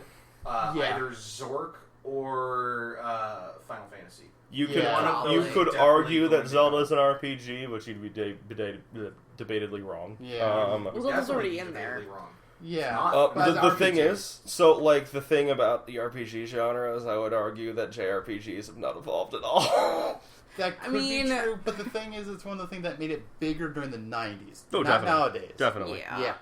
And I mean, like, Western RPGs and stuff like that have gotten huge. Well, like, Western Wizard is RPGs ridiculous. got heavily influenced by JRPGs, Yeah. and then continue to evolve from there. Yeah. Whereas JRPGs have very slowly evolved in a couple of. Did we talk about the podcast? Did we talk about this on the podcast last week, or was that something that we just had a conversation No, we on? had a minor about different... conversation on Discord about this. What? No, just about game genres and like what's. Oh, it hasn't evolved. That was last week. Yeah. Okay, that was last week. No. Okay. Oh, that was on Wednesday. Oh, okay. Yeah. Okay. Yeah, we did it on the stream. That's right. Will was asking us that. Okay. Because while I personally think that that RPGs haven't really done much as a genre, I think they've done a lot to help shape other genres. Actually, now that I think about it, you could make a strong argument that Pokemon is the first RPG. Oh yeah, no, you're totally right. Yeah, actually, that could be. Now No, Pokemon's an RPG. Because an RPG, RPG, in essence, is a role-playing game, and you could say that of any video game ever. Yeah. But specifically, RPGs delve into statistics and choice management. Yeah. No, Pokemon's an RPG, Pokemon and if has anyone all of argues that. with that, they're wrong. Yeah. Yeah, think about What was the that. Yes. first one? Because it's not like you have just a handful of Pokemon that you have to manage them well. Yeah. Like that. That's not necessarily an RPG. You have 150 Pokemon that you can manage a bunch of different ways and moves, and you can build stats in different ways. So and it's like it was a worldwide phenomenon. Like, I mean, like Pokemon's still popular, but I mean, like it's. I would be very surprised though if in the coming years Zork or Final Fantasy didn't make it. That's what people are saying. Like they think like 7 would be in there. That made it like big. Fuck that. Wait, probably the first. Let me finish. No, let me finish. I will not. Let me finish. Okay. Fine. So during the PlayStation era, that is the game people point towards that made it bigger. When 97 when it came out, I could it was a pretty big deal. It was a big deal. I would make more of a case for like Final Fantasy like 3 or 6 then. 6 was like.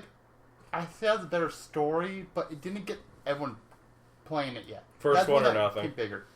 That could be true. Yeah. But that it was kind the of Final Fantasy. because they went out of business.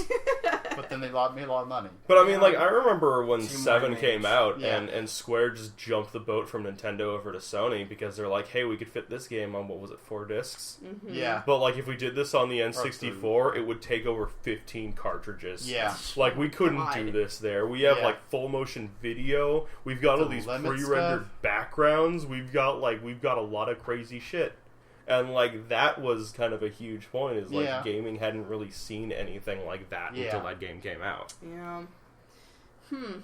Let's see. I think Donkey Kong deserves it very well, just because, very, very classic. Well, if it wasn't for Donkey Kong, we really wouldn't have Nintendo. Yeah, exactly. To a certain extent, yeah. Donkey Kong. Mario. No, they said Donkey Kong is in there. Yeah, this year. I thought you were saying Donkey Kong should be in there. I'm like, wait, no, it is in there. Yeah, no, I'm talking about the stuff we're going back to, like, the actual topic. Yeah. We're going to the list that came on this year now. We're getting lost in... Okay, we talked about Pokemon. I think out of all 4 of those new games, Halo is probably the most controversial choice. I can see why they put that in there, because it kind of shaped the modern FPS to a certain extent. Because like Doom very much deserves to be on there. Yeah. Halo inspired It was the next big step of first-person exactly. series. Mm-hmm. Halo was the next like big. I don't know how to put it. Like, I guess shooter milestone. It is the next milestone in gaming history. The only game before that I could think of would be like GoldenEye. That's kind of what I'm leaning to. Yeah. Like GoldenEye and Perfect Dark. GoldenEye was great, but it was not going to inspire a whole genre of Here's success. what I think makes the difference. Because if you take Halo, if Halo was a PC game, I don't think anyone would have been nearly as interested. No. I don't think it would have gotten nearly as much interest. But it's the fact that it was like a huge... It's the flagship console shooter. Mm-hmm. And it really shaped how console shooters made. Shooter. Yeah. Mm-hmm. I think that more than anything is it brought people from console to online more than anything else since then. Yeah, I'll give it that. When did that come out? Like 2002? No. Oh, I think earlier. The first than year that. Xbox came out, I think it might have been like close to release time. Like around 2000 or so. Really? Yeah. People were like on the line back then. Technically, people were online as early as the Genesis. Wow. Yeah. Genesis had an online broadband adapter where you could play online with a dash. Yes. Yeah. With the beep boops when you had to sign in, and then you had to ask for your parents' permission to play like Golden Axe with 2 other people. I didn't know that. I knew the Dreamcast had it for like Phantasy Star Online. Yeah, true. No, the Genesis had something called X-Band. I believe the Super Nintendo did as well, but it was like an online service, and I'll be honest, I have no idea how it worked. Okay. But you got to play games online with other people through this. Well, Sega also had something called the Sega Channel, which was like this box you plugged into your Genesis where it was kind of a subscription service. Where like you'd just pay a certain amount a month and they would let you play Genesis games. Like you could just download them and play them. Okay. Interesting. Mm-hmm. Early day eShop, I guess? Something like, Okay. Let's see. And then Street Fighter 2. Street Fighter 2 deserves it. Yeah. It deserves it a bunch. It shaped the modern fighting game genre. If it's being remade again for the Switch, it must have did something right. That's so weird. I'd be way more on board with that if it wasn't like $50. or 40 or whatever. I mean, how many editions of Street Fighter 2 do we have now? More than you'd think, Less but than less one. than you'd hope. Less than I Every want. time. Rainbow Edition's still the best one. Yeah, did they get rid of that from Scandia? Yeah, I think so. I think. Aw. Speaking of video game series that have gone on for an absurdly long time, the next Assassin's Creed game has info out. I mean, they took a year off, so... Which was kind of weird of them. But they made a movie instead. Oh. Okay, so I'm gonna talk to. I forgot that came out. I feel like Assassin's Creed. Everybody loves the shit out of most of the games. Mm-hmm. I honestly am bored to death with them. I played the first yeah. one, and I was Open kind of like... sandbox world exploration, GTA, tons of the games that do that kind of thing. Assassin's Creed, any of them bore me. Ubisoft in general, I personally think, makes really boring open world games. Yeah. Because they feel like they just took like an environment and just sprinkled objectives onto it. I don't feel like they were given a whole lot of I thought will when give them and where that the and what. world itself was interesting to kind of run around and it was to explore, but like I would have had more fun if there were 0 people and objectives and they just gave me this massive world, empty world to explore and do things. It's just in. like Zelda. There's no objectives. Yeah. Go do stuff. All right. Figure it out. Yeah. So you'd say that you probably weren't too interested in the new Assassin's Creed game. No. Would naval combat change your mind? Really? Wait, they I have don't that. care. I They're don't care that pirates, they made a Yeah, pirate but like ship. they're coming back though. I don't care that they made a Okay. pirate ship one. I don't care that they're going to make another pirate ship Okay. one. No. I That don't- is the best Pirates game ever. Yeah, it's a really Assassin's Creed, but it's the best pirate simulator ever. What other pirates? Well, I mean, aside from Monkey Island. Oh, never mind. That's the best pirate simulator. Yeah. Ever. All right, Yeah. you got me there. You got me there. So yeah, next Assassin's Creed game named Origins. It's like the most boring name, boring, overused name for a video game subtitle it's ever. gonna go before the first one, I It guess. sounds like it's going to cover the very first Assassin's Guild. Oh, okay. It will take place in Egypt, Okay. and it will have naval combat. Yeah. How? You're in a desert. The Nile River. No. Yeah. Yeah, there were pirates on the Nile. I'm not saying They there were made pirates. boats. There were Yeah. boats. Yeah. Like, Canoes. They're going to canoe at each other. no. I would pay. Remy speed. I would pay big money for canoe on canoe combat. Oh my god. Right now, I I think will if throw I- a full if- $60 towards that.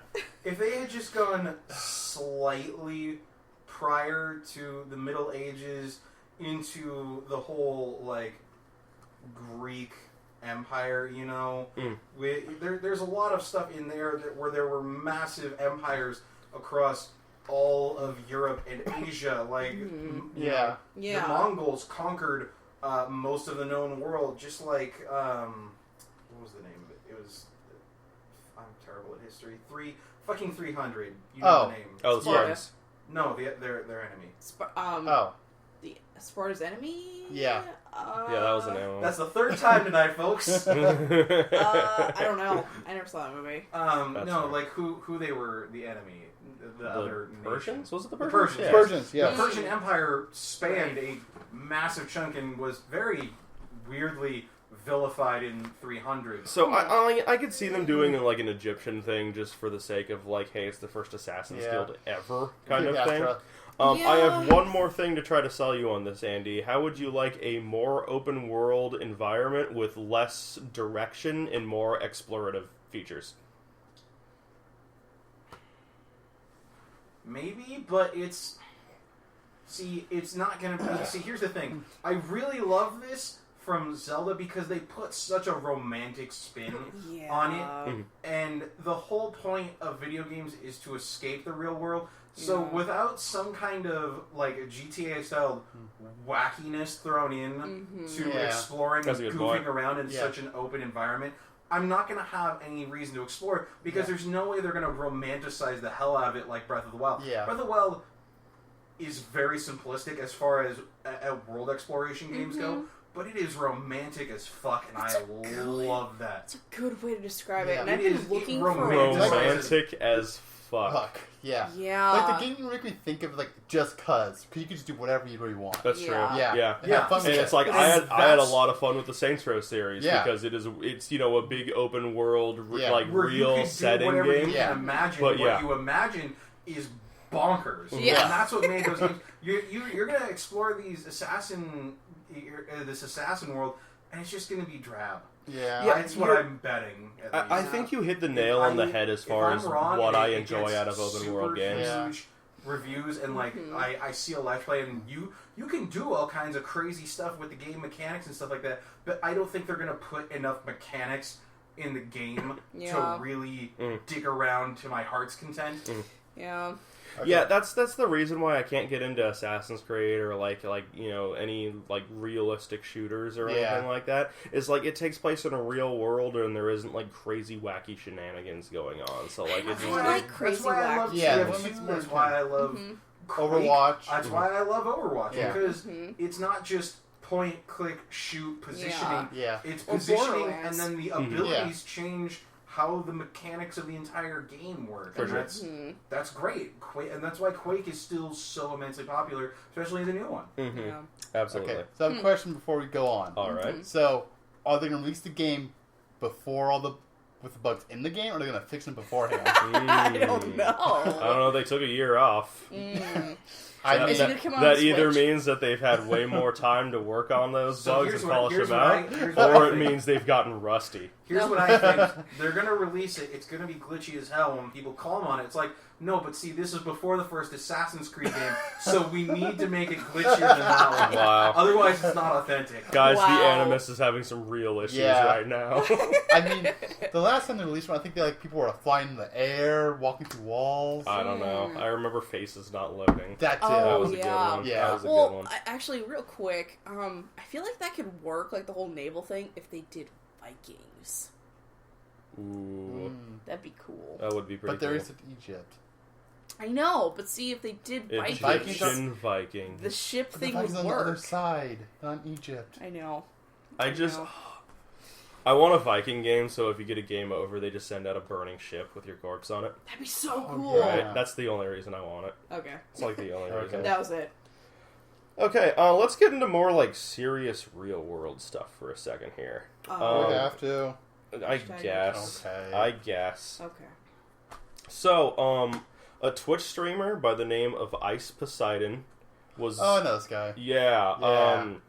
So, for anyone who's not familiar with the concept, swatting is a thing that happens on Twitch. And it's basically when somebody is watching and finds out enough personal information about the streamer and decides to contact, like, the FBI or the police or whatever and goes like, hey, this guy is, like, building bombs or, like, you know... He's threatening to murder someone. Yeah, he's gonna go on a killing spree. Like, doing this. Send the SWAT out on this guy. And, like, they basically get raided by the SWAT team on stream. Yeah. This happened to Ice Poseidon while he was on an airplane.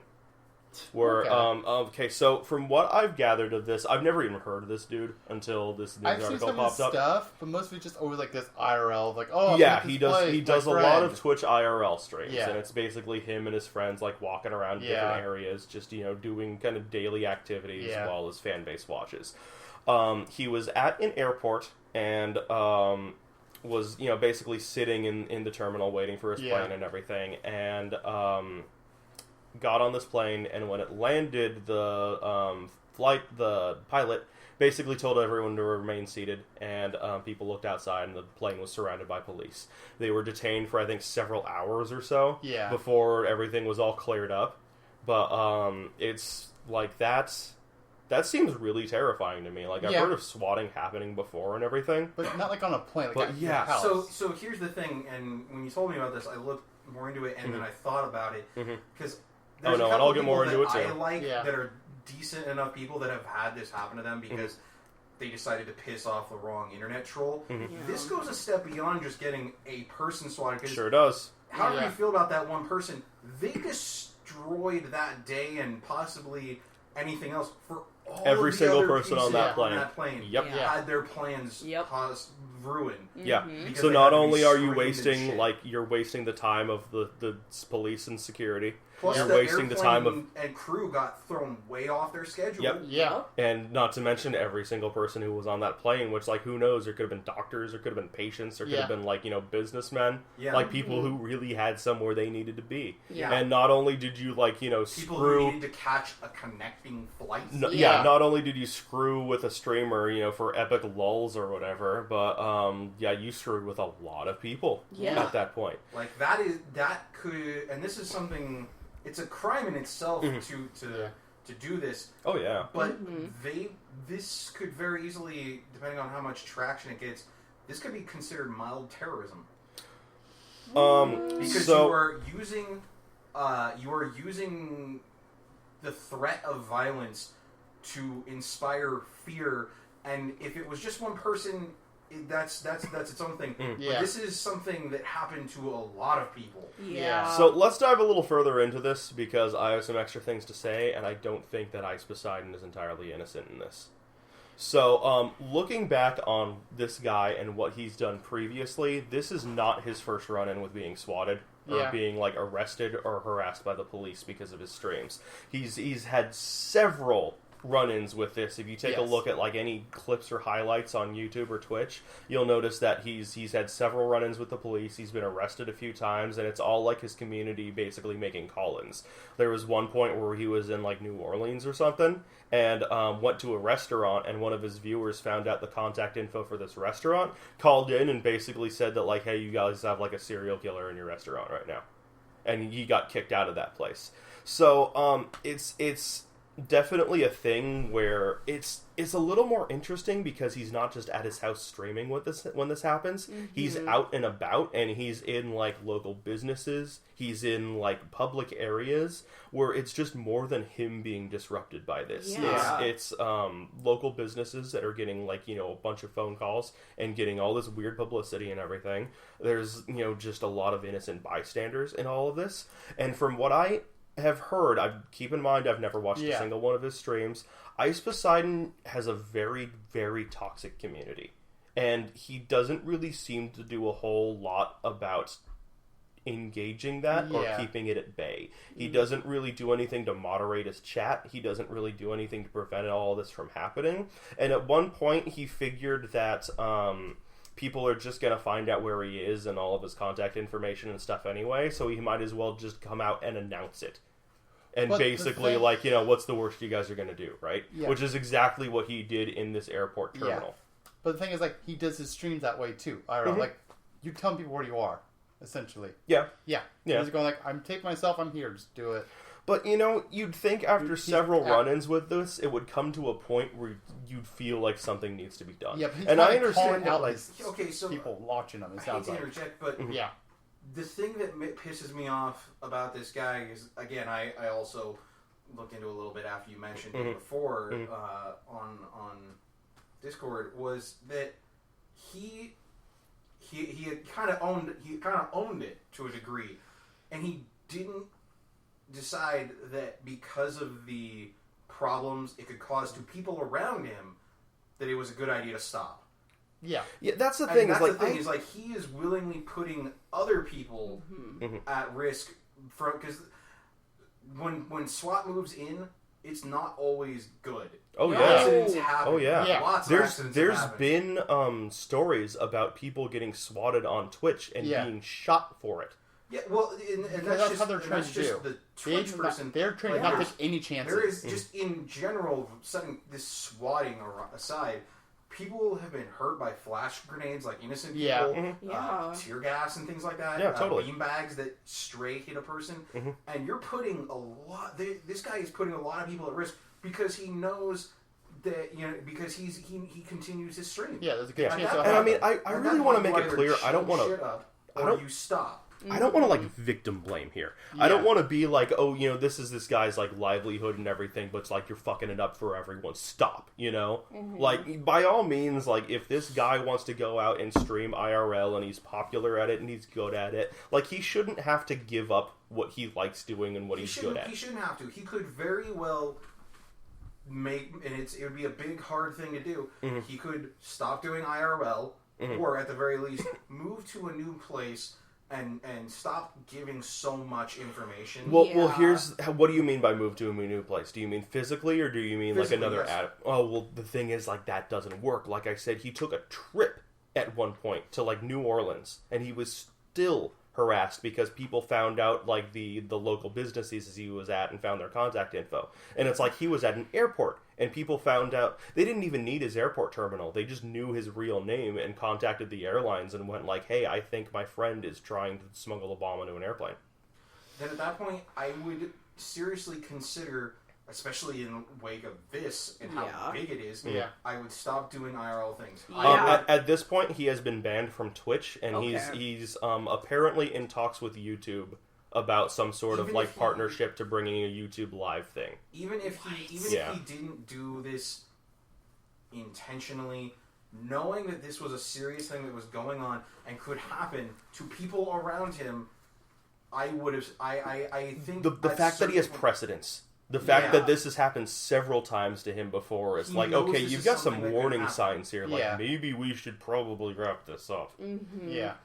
So I do agree to call it on something that you love or just are doing well. But there's a point where what you love doing is actively putting others in danger. It's public endangerment. Mm-hmm. He could be charged with a crime. Mm-hmm. Yeah. As much as the people doing this. Yeah, and I think that's just a really scary thing overall. Like, it's already scary, but having it happen in public spaces is even more terrifying. But it's so easy for them to fix. Don't name where you're at. Don't name any places. Just do your best. Well, You like can't. I said, that doesn't work in his specific case, he's let the genie out of the bottle. There's no going back. Yeah, But it's a thing where it's like, at this point... else, don't do it. At this point, like I said, he's decided to just like announce where he's at because people are going to find out the info anyway, and that's not a smart thing to do. I'll go ahead and throw that out right now. Yeah. But it's like that doesn't seem to matter because he can walk in like if he's near any sort of like local business or like well-known public place. If going off of the logic that you just said that like he announces where he is. Yeah, and he shouldn't do that. You're totally right. Then you're totally right. Don't make it easier for them to do that. Exactly. But I mean, the point is, it's like he's sitting there in an airport, and all somebody needed to do was find out which airport he was at. And it's like his full name is out there. So all you need to do is call that airport and be like, hey, yo, this dude's at this airport and I'm pretty sure he has a bomb. Or it's like, you know, he'll be walking around downtown of some city somewhere and someone will recognize like, hey, I know that store or that art exhibit or that street corner. And be like, I know where this guy is. I'm going to call somewhere locally to that area and fuck with him. Yeah. It's just so frustrating. It's the chances of that one guy knowing, the same city as him, knowing it. Like...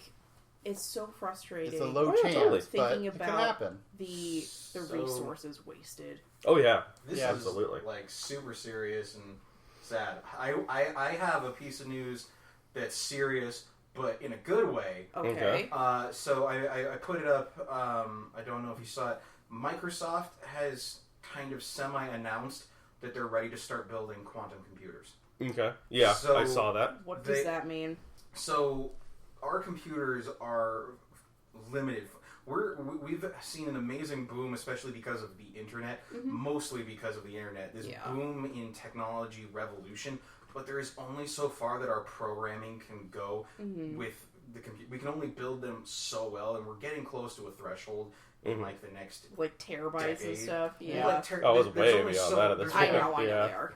But like just programming wise, like what the programs are capable of accomplishing, because everything is set to this binary system. Right. Everything. It's the foundation upon which everything we have is built. Quantum computers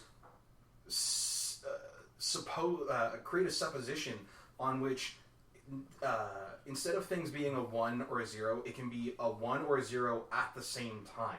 What? And so because of that, even just one qubit, which is what they call these bits, like a 1 or a 0, it can do double or even quadruple the functions with just one bit that a normal computer would need to do with like dozens and dozens of 1s and 0s, because it can solve a yes or no question by splitting it into like double or quadruple or quintuple pieces to try and figure out a problem that's been given to it. And so the more qubits that you chain together, the more infinite, like, it becomes not just how big we can make these things, but even just, like, linking qubits together creates exponential growth in programming. And so and this has just been a thing that people have been theorizing, but they haven't had a way, nobody's really figured out a solid enough way to approach it, and Microsoft has started hiring engineers in very specific fields of quantum computing, and the fact that they're hiring engineers specifically means that they're getting ready to start building something. Even if it's just prototypes, it's still a big thing, because this could mean, you know, like 10 years from now, you know, if they do this, it could mean a complete change in what we can accomplish with computers. It's crazy. All scientists can only gather so much data from the Large Hadron Collider. They've collected so much data that they don't even know what to do with it all, because they can only pull so much information out of it, and then they have to task computers with defining what this information means. And there's only so much these computers can do. We can build these amazing machines and tell these computers how to operate them and collect all the data, but there's only so much power that this program, that our current programming can accomplish. A qubit can the more you link them together, exponentially bigger. It could revolutionize almost every field of computation. I have had one stupid dream that I've always wanted, like, this big gigantic supercomputer to do, and it's a really dumb thing, but I would like them to take, like, MS Paint and take, like, maybe a 640 by 480 image or something like that, and I want them to go through every conceivable pattern of colors, just pixel by pixel. That's already a thing. Reddit's doing it. Really? So they did this thing, I think it was around April Fool's, and so basically what it is they gave Reddit this big giant block of blank to work with. Oh no, I know exactly what you're talking about. That's not even close to what I'm talking about. Okay, so you just want every single potential combination of colors, yes. Because if you everything and then one pixel of orange. Yeah, where like they take the first pixel of the color or of the image and they go through and you cycle every single potential color that a computer can display. Where it just slowly expands and changes colors and combines and changes those colors in the infinite combinations. Exactly. Because if you do that, you can conceivably make any image you can think of. Any single picture or image or display or anything you can think of will be made in this program. Yeah, but that's just the basic monkeys and typewriters and oh yeah, I know. Oh, yeah. And it's basic and it's stupid and I understand that, but like I would like to see that happen. Oh, well I mean that'd be interesting. Mm-hmm. I think it would. That's why I find like the Reddit that, thing so that program would make a picture of us sitting here right now without anyone taking a picture. Yeah. And then it would be able to make a picture of us sitting here right now with all of our heads swapped around. The problem with that is by the time it got around to doing that specific thing, oh, and that's why I'm bringing it up with quantum computers. Yeah. That's why we'll be dead for eons. Oh yeah, no, I understand that, and that's why I'm bringing it up during this quantum computer thing, is like it would be able to process that a bit faster. A little bit. No, it's a total pipe dream, but like I would love that to just, I would love to see that technology pop up at some point. I'm sure somebody will think of it. It would make some really terrifying pictures. To kind of continue this direction, to go from serious but on a happier note to something that's not serious on a still happy note, they have finally started cracking the holographic advertising game. Oh yeah, I've seen that. Yeah, it's a little like in Back to the Future, the most accurate movie before what was it? Demolition Man. Mm-hmm. Huh? Back to the Future and Demolition Man are some of the most accurate depictions of the future. It's freaky. So is every restaurant going to be Taco Bell? Are we just going to have 3 seashells in like every bathroom? Maybe. The most accurate depiction... Oh, no, let's not do the seashell thing. No, we're not doing the seashell thing. You don't know how to use the seashell, I know how to, I just don't want to. I don't want to pry out my own... whatever with 2 seashells. It's 3 seashells. You pry it out with 2 and you clean up the mess with the 3rd. Yeah. Wow. That's how you do it. Is that it? Yes.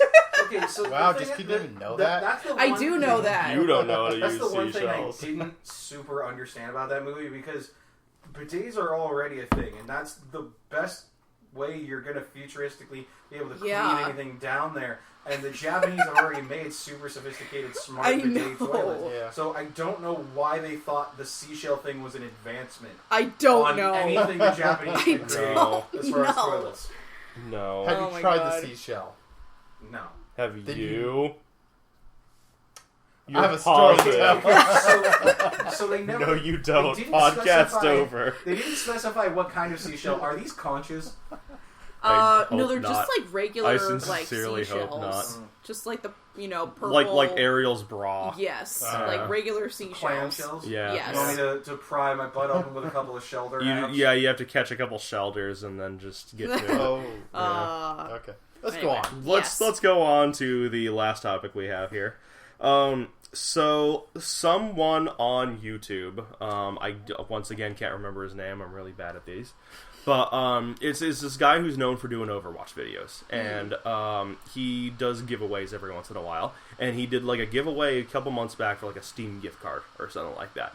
So really recently, a few days ago, somebody went onto the Overwatch subreddit and said, like, hey, I'm this guy. I won a giveaway from this YouTuber a couple months back, and I have yet to receive anything from him. I have not gotten a gift card. I've not gotten any contact from him or anything like that. Like, this guy has screwed off with this, and I haven't gotten anything. The Overwatch subreddit decided to basically go on a witch hunt and just, like, harass the hell out of this YouTuber, being like, hey, you know, like, give this guy this fucking gift card. I can't believe you've done this. Like, all of these horrible, like, name-calling and, like, slurs and whatnot, and, like, the guy just lost a shitload of subscribers off of this. Yeah. Turns out the person who jumped on Reddit was a complete liar. I'm not surprised. Oh, yeah, absolutely. But what does surprise me is the fact that, like, this huge community just decided to, like, jump on this poor YouTuber without researching anything, because I'm not surprised by that in the least. Yeah, bit. that's not That's how surprising. Facebook News works. yeah, Yeah. true. But like, it's just sad that, like, if you went back on the YouTuber's Twitch feed, or not Twitch, like Twitter feed, you would have seen that, like, that day the person who won the gift card was like, hey, awesome, I got this gift card, thank you so much, and like a couple days after posted a picture of what he got with it. And, like, thanking him again. Yeah. And it's this thing where it's like, okay, so the guy, like, basically what happened is this imposter looked around for his previous videos, tried to find people who won that didn't have an active Reddit account, disguise himself as that to, like, cause some sort of ruckus or whatever.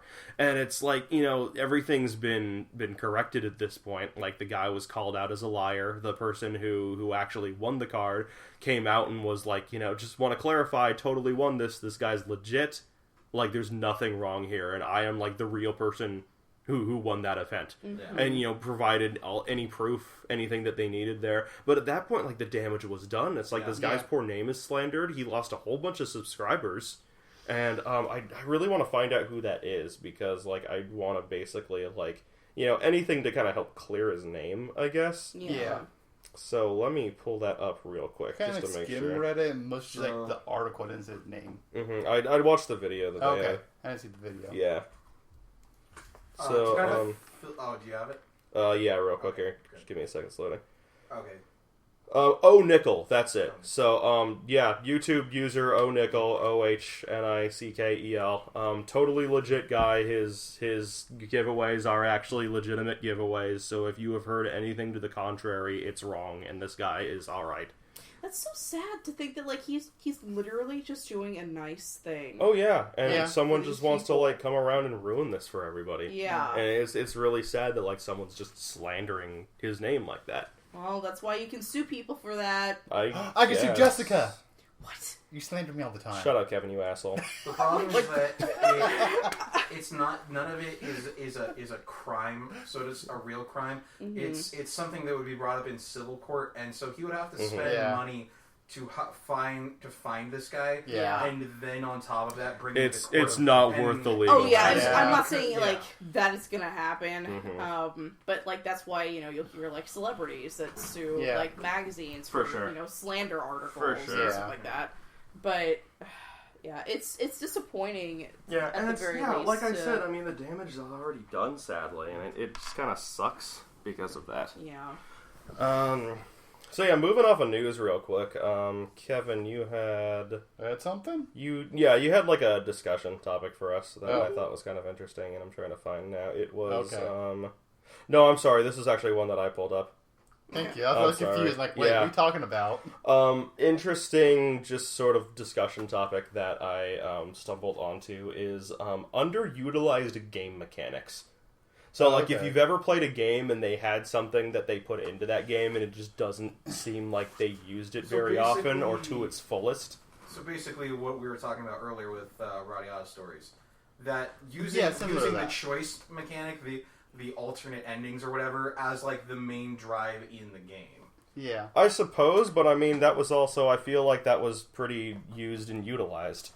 Like, I don't think that's quite what we're going for here. Well, no, I thought just what meant, you're like, going you don't for is see kind of what like... they did like, very often. Like, that game did it, but you don't see other games doing that. Exactly. Yeah. Oh, okay. That's what I thought you meant. No, I'm more specifically talking, like, within that Very game specific itself. Oh, okay. Yeah. Oh, okay. I had my thoughts on the other way around. Oh, I mean, if you want to share those, too, that's fine. So, like, things that a game doesn't do repeatedly in or itself? like something that a game introduces and then just you don't feel like they used it to its fullest. Yeah. Oh. Like I can think of two really good examples off the top of my head. Yeah, oh same. man, I apologize. Yeah. I did not make that clear enough. You did not. So good example that I think you guys might be familiar with. Smash 4 had custom movesets. Do you guys remember that was a thing? Yes. Okay. Yeah. Did you ever use them? I did for my for the Mii's. So the Mii's are fine. Mii's are The different. Mii's are totally You get fine to because make they're those really. created around that idea. And I did it for Kirby once because I hated his I hated his hammer swing. Yeah, I understand that. Yeah. Problem with the Smash one with it, you had to play through the story thing. You they had to multiple unlock times. them. Yes. And they were arbitrary unlocks. It's like if Yeah. you were playing as a certain had to character be a lot, lucky. you wouldn't necessarily get different abilities Yeah. for that character.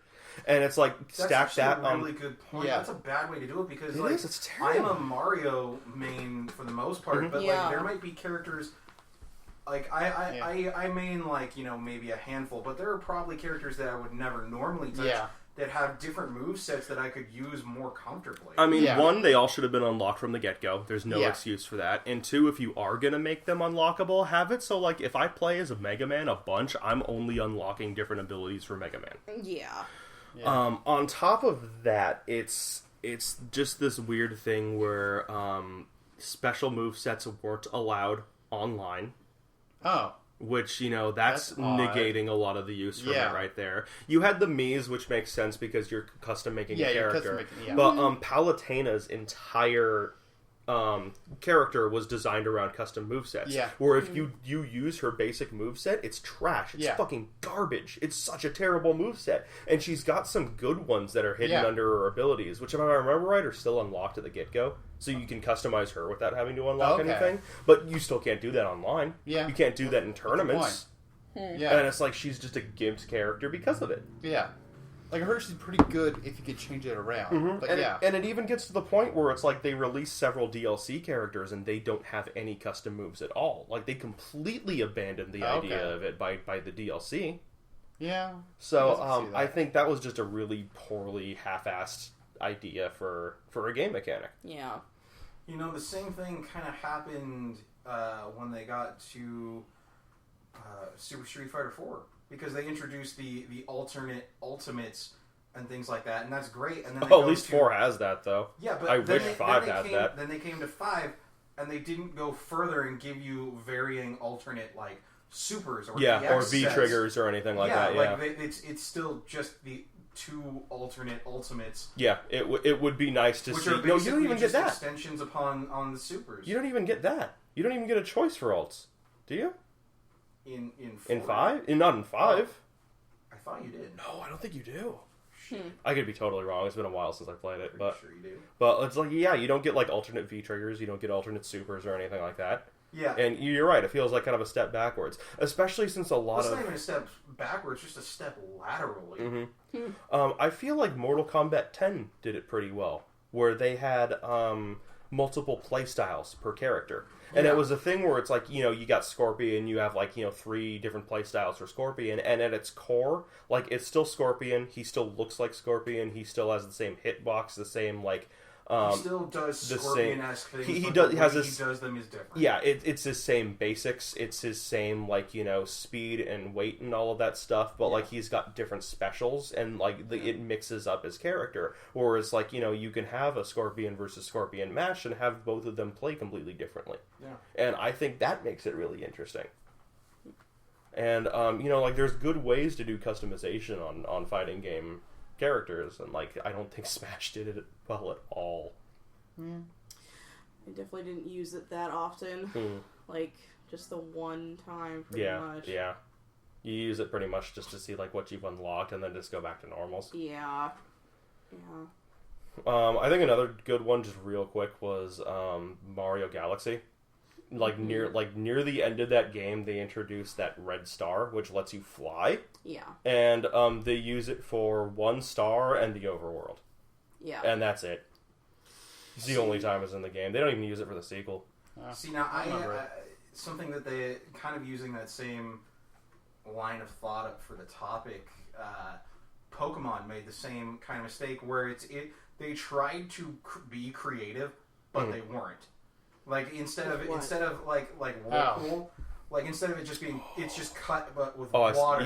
Yeah. So instead of creating different ways to use an HM, like having all the standard ones, and then just coming up with different ways you can use them. Like, say you have Flash to light a dark cave, but Flash, like, say you use like Flash in a dark cave, it stuns any Pokemon in the area you might encounter with which you use the Flash. Yeah. Or say, like, you have, like, they use standard attacks. Like, say you go into a building, like a business building, you have, like, a Team Rocket underground basement that you're working through, and you need to power stuff. So you can use Thunderbolts. You have to train up a Pokemon, like an electric Pokemon, to get you to use... They could have had an option where they force you to experience other kinds of Pokemon than you may not have gone with, to, like, get you to, like, solve very specific element or type-based puzzles, you know, like how you used the HMs to solve puzzles. Yeah. And they didn't. They just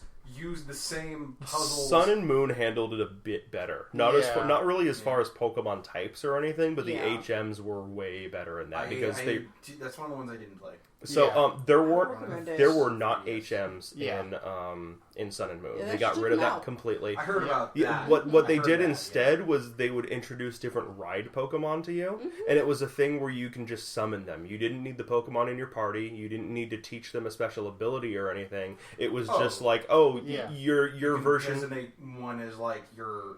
They give you one. Little, but not your Pokemon for you to use. It's like literally a summon thing. Yeah. Like, so for example, when you get the fly, quote unquote HM, you basically call down a Charizard. Yeah. And you don't need a Charizard in your party. You don't need any Pokemon capable of flying like the previous games. Yep. It's just a thing where it's like you press a button, Charizard swoops in, and he flies you off to another. So some random Charizard that you've never met. Yep, pretty much.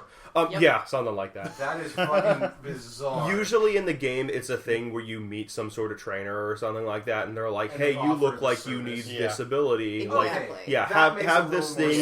You can call upon my Charizard anytime you need." Yeah, exactly. Okay, that makes more sense than okay. I got this ability. I'm just going to summon a Charizard. Don't know why or have a reason why a Charizard would always come to my beck and call that I'm not its trainer. It's just here. But, you know, it's like the Eagles in Lord of the Rings. There you go. Way better. That's it. That's the one. But yeah, that like really helped with that scenario, because I could see what you mean about. You're right. Like Waterfall and Rock Smash were the same thing on land and water. Rock Climb and Waterfall were the same thing on land and water. Yeah. Defog and Flash were the same thing. And they got really stale. Wow. Yeah, I can see that. Like they could have taken their RPG and mixed it with a puzzle platformer, because they had the platformer, like, world exploration thing, much like any open world Nintendo game like that, and they could have added in a bit of the RPG puzzle solving to that, and like come up with something cool. But I guess they were so focused on the overall Pokemon game. Yeah. That's kind of a secondary. It never really felt like you and your Pokemon came together to solve something. Exactly, and that's something I think has always been missing from the series. Yeah, that's a good point. Yeah. It's great to Pokemon and battle and everything, but like I've never felt this specific bond that the show and comics tried to say you're supposed to have with all these Pokemon. That's a really good point. I think that Sun and Moon did a good job of establishing that because, like, from the get-go, you get your Pokemon, and there's this, and you probably are familiar with it, but it's where you do like a care thing, and it's where after a battle you can brush your Pokemon's hair, or you can never take did that care of them. Well, did you play X and Y at all? No. Okay. Or was it X and Y, or was it... X and Y. Yeah. They had a similar feature. It was Pokemon and Me. Yeah. Where they kind of expanded on it with... some of these things. They expanded on it with Sun and Moon. And honestly, it makes me like my Pokemon more because I'm like, oh my god, like the seagull is so cute, and you know, like I pet it for a little bit, and like I see Raichu and he's happy, and I feed him beans, and you know, it creates more of a bond for me. It feels like a one-on-one experience, but it also like it boosts how much experience they get from you if they really like you. You get a benefit, or if they're like paralyzed or burnt or something like that, like you can use medicine on them to heal them of that status. And when you have like a good relationship with them, they're like, they shake things off. Yeah, it's like, oh, your Pokemon didn't want to faint because it didn't want to see you upset. Didn't want to disappoint you, so it fucking stood there like a boss. Yeah, so I don't know, like no, I see that's something like you can ignore it for the first 2 games because the game is so new and revolutionary. Oh yeah, still. Yeah, and you get this sense of bonding because like there's only so many Pokemon, so when you get one and you build it up and it's really strong, you feel it's reliable. Yeah, you've dedicated time and you have a bond there. But with like all of the post Johto stuff, like it's just there's so many Pokemon. I get They've been like the same game every time. And I need Pokemon. That's about it. Sun and Moon really did a lot to refresh the series for me. I had not been interested in Pokemon in quite some time, and Sun and Moon did it. Is making minor waves. Yeah, I've heard decent things. Like I heard like the first death in Pokemon. What? The series has happened now. What? Yeah. No, Butterfree died. Remember that? No. Butterfree didn't die on camera. He did. Not on camera. This is something somebody died like on, and it was like. Was it Lily? I hope it was Lily. I haven't watched in a billion years. Lily. I don't think that's the first death because if you remember in the first season, that Tentacruel episode when the giant one shows up and destroys the city. That was basically a perfect chaos moment. Yeah, I'm pretty sure. They were fine. It's like every single Marvel movie. Yeah. They all die.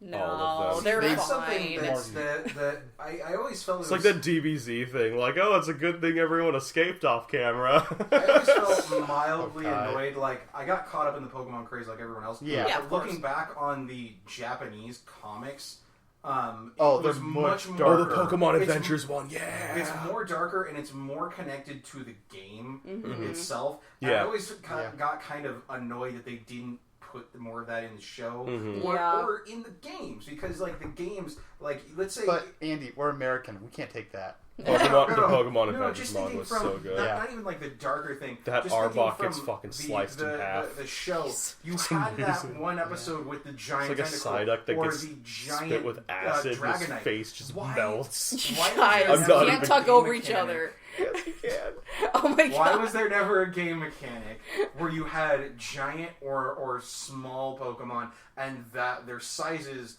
were relevant? Like, you have a giant Pokemon, it's naturally going to be stronger, but say moves Not true. slower. What? I'll get a giant that made the move slower.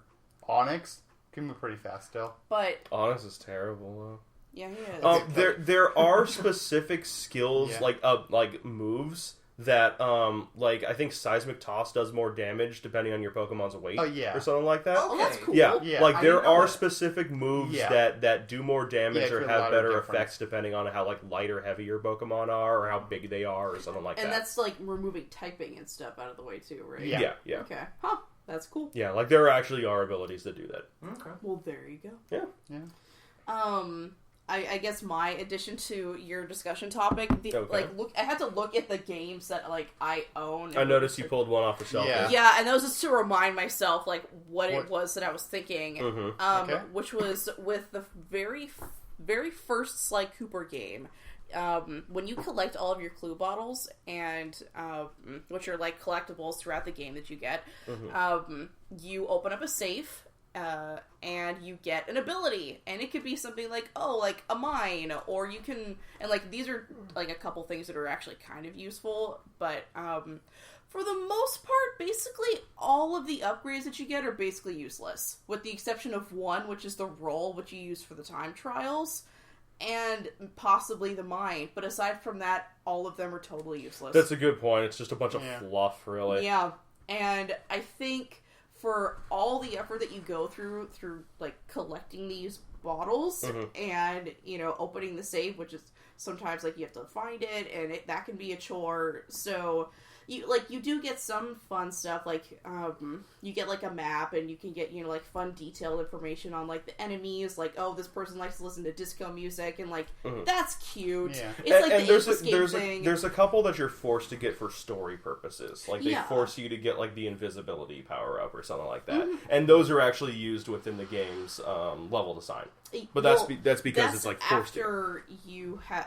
That is like an end of the chapter. Like, I read this from the Thievius Raccoonus, and now I know how to do. You don't have to collect clue bottles in order to get. Yeah, it, exactly. So I think that's my contribution. It's always seemed to me kind of just like, okay, cool. Like, I got all the clue bottles. Cool. There's a weird balance in that because they all have to be like, since they're all optional moveset unlocks, they can't be crucial to anything in order to beat the game. Yeah, but I feel like... The hell is that? I don't know. Doesn't fall? Pen off of your whiteboard. Gravity. Okay. But I feel like there are, like, fun optional things in the game. It's like, I don't have to, collect everything in Breath of the Wild. I don't have to get all of the equipment or, like, any of the, like, outfits that I get, but it really helps me. And there's a lot of bonuses and benefits that I get from it. And I feel like something like a standee mine... like, of just, like, I'm not a mine. Thing, yeah, there's, like, this thing where you can, like... a decoy. Yeah, it's a decoy. And I'm like, what am I going to use that for? When am I going to use that? Like, it's just, I don't know. Yeah, that's a pretty good one. Yeah. Got anything, Kevin? Oh, what was that? We can go on now. You threw a bottle at the wall, Kevin. He just threw an empty bottle at a wall. I hope you pick that up later. Why did you do that, Kevin? Distraction. Why were you just... Oh, I get it. Because some asshole didn't help me prepare better. Perfect.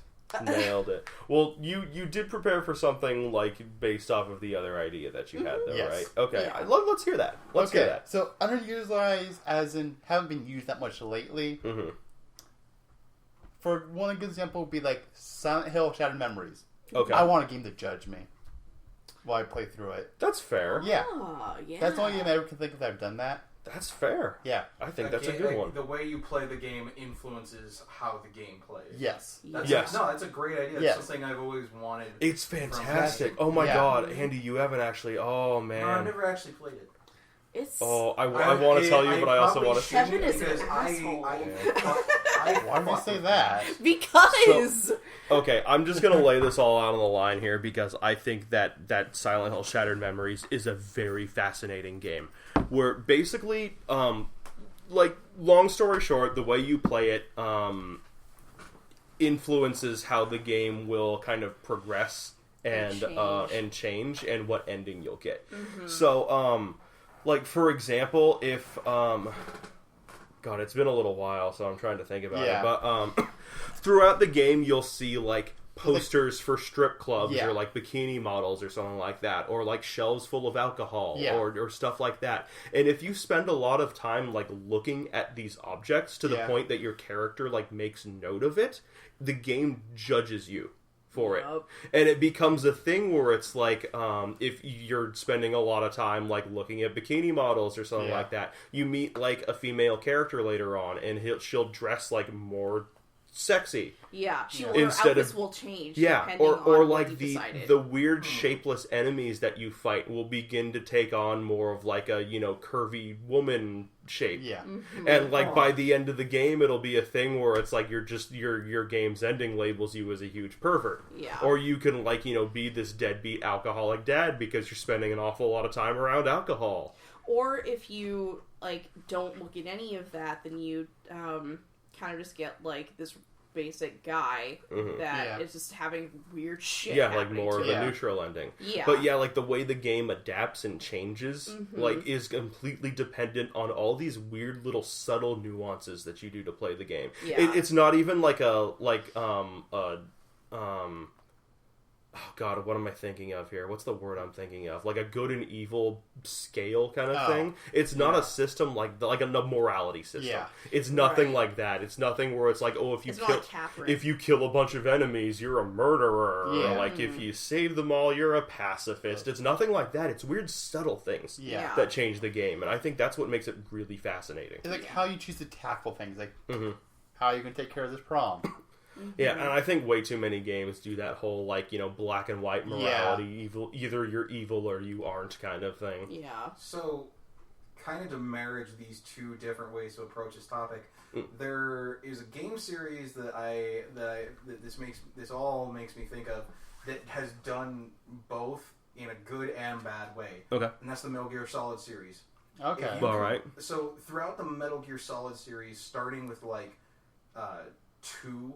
there's lots of like really small, subtle mechanics that get used a lot or almost not at all. You know, like the ice physics and things like that. Yeah. However, in the first game, there was a bunch of mechanics that were adapted to the actual physical console itself. Oh yeah, and you never saw that ever again. Yeah. So it was a mechanic. They've had mechanics that have been completely underutilized throughout the series, and then throughout gaming as well. Yeah, like nobody ever looked at what they did with the Psycho Mantis. I think was the fight where you had to like plug your controller into the second port. And like nobody has ever thought to mess around with that kind of a thing. With the specifics of the console itself. Like mess around using the physical console itself. Yeah. And that's a great idea that nobody has ever capitalized. It is a lot of fun. Like the most you ever see that for is I think like Mario Kart Wii is I guess an okay example where it's like if you have a save file of Mario Galaxy, you unlock Rosalina. Or for Metroid Prime, if you have a couple save files for things, you get like bumper stickers or bobbleheads in your spaceship.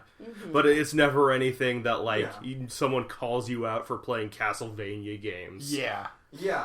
Like there's little things and then there's big things that they've done that have been completely underutilized. Look on the back of the jewel case, and then you're sitting there in game trying to find this jewel case somewhere. Yeah. Like, I think that the closest thing that I could think of would be, like, in Eternal Darkness and that's what I was going to think of next. Good example.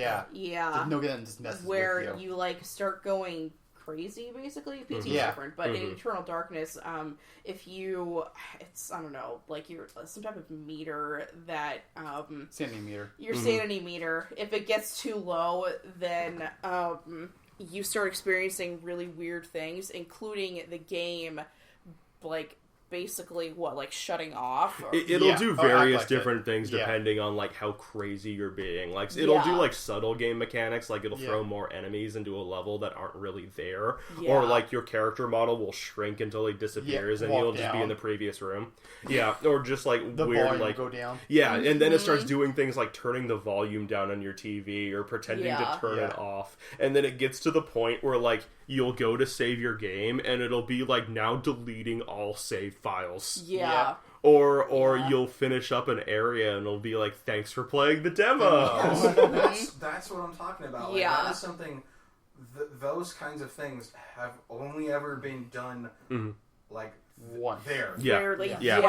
Twice have they ever, is that a mechanic that was used past that, like Metal Gear Solid, when they jumped to 2, it was all in-game weird ass physics Yeah. and things that they didn't use for anywhere else for any reason. I've got a super obscure one, and I don't even remember specifically what it is, but I remember playing a Sonic fan game one time where, and this joke would only make sense for people who are familiar with, like, Click Team Fusion, which was, like, the program that most people were making Sonic fan games in. But there was one level where you'd find, like, this wall that you would go through, and you'd go through the wall and you'd run through it for a little bit, and then you'd run through what looked to be the outside of the level editor of the program itself. And you'd have, like, this gray area where the level wasn't, like, the outside boundary, and you'd see all these, like, what were supposed to be invisible, like, counters and timers and objects and stuff stored off to the side of the level editor. And I thought that was, like, a really cool little, like, fourth wall breaking in joke for other people who have used that program. Yeah. Anyone looking forward to anything coming up here? Let's see here. What's this weekend? So it's not a video game related thing, but Oh, it doesn't have to be. Yeah, it doesn't matter. something that people have been craving for a while that they had their hopes kind of dashed is finally making a comeback. They broke the news today. There's going to be a new Hellboy. Oh, yeah, No, I actually read that last Hellboy, night. New actor. Mm-hmm. Because, like, Guillermo del Toro and Isn't involved in the Ron project Perlman anymore. both tried really hard to get, and a lot of people were interested. Tons of people said they would go see it, and they would. Everything projected based on, and they had actual people, not just them, try and get support behind this. Studios didn't feel like bothering, they didn't have the time or the money set aside already for a project like that. They've. In the wake of that, both of them have kind of given up, and now they've got a new director and actor set aside to make a new Hellboy. It's supposed to be like an R-rated thing, too. Yeah, it's going to be a more horror man versus beast Interesting. kind of thing. Like a lot of Hellboy series where he goes to a remote location that's seen some dark, sinister shit going on, and he explores it. So it's kind of like a horror mystery to a certain extent. The first movie kind of touched on that, where like they went to Russia and they explored this basically like an RPG dungeon in Russia, and then there was like the whole like blood sacrifice and Cthulhu and all that stuff, but they didn't really get too thick into like mystery solving or like the hard dark stuff of fantasy, and so like they're saying this is going to be more dark fantasy. Okay. That could be cool. It's got potential. That sucks that Guillermo del Toro isn't going to be attached to it. Or Ron Perlman. But here's the thing, and a lot of people are... This is why people have mixed feelings. Like, yeah, it super sucks that Guillermo del Toro. They got the guy who plays... Terrific actor. He plays the sheriff in Stranger Things. Yeah. That guy's great. He is a fantastic, amazing. He was my favorite character. Nonchalant, no nonsense, I don't give a shit actor. He does a lot of things, but that's the thing he does the best. He does it so well. He does it so super good in Stranger Things. So if they had, since they feel they had to do this and it wasn't going to happen with Guillermo del Toro or Ron Perlman for the third and final time that he would ever do this, because it is too much for him at his age to do this. They could not, I think, have found a better replacement actor. Yeah, I'll give it to you. It's like when like there have been a very few couple of times where like they have decided to reboot or remake something and they found someone that was the exact right kind of person that you would have wanted for it. For sure. It's not often, honestly. And that's just something that I found out today that I am now super looking forward to, among other movie related stuff. Yeah. Because I love me movies. Okay. Now, thinking about it, not really much I can think coming out. I'll probably just play more Kingdom Hearts. Nothing like super soon. Yeah. It's a slow time. Doesn't even have to be anything coming out either. Yeah, I know. It's like, if you're looking forward to more Kingdom Hearts, that's fine. Yeah, I'll play that. Okay. I'm again.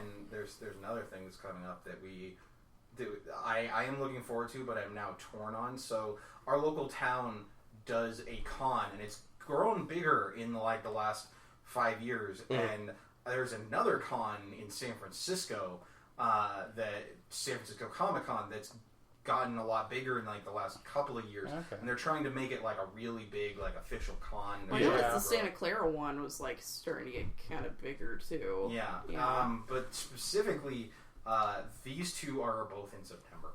One our Santa Rosa Toy and Comic Con is from September 1st to 3rd over a weekend, and it's in September. And the San Francisco Comic Con is going to be September 20 through the 23rd, or 23rd through like 25th or 6th. I'm probably going to have to censor a couple of those towns. Oh, okay. You don't have to send.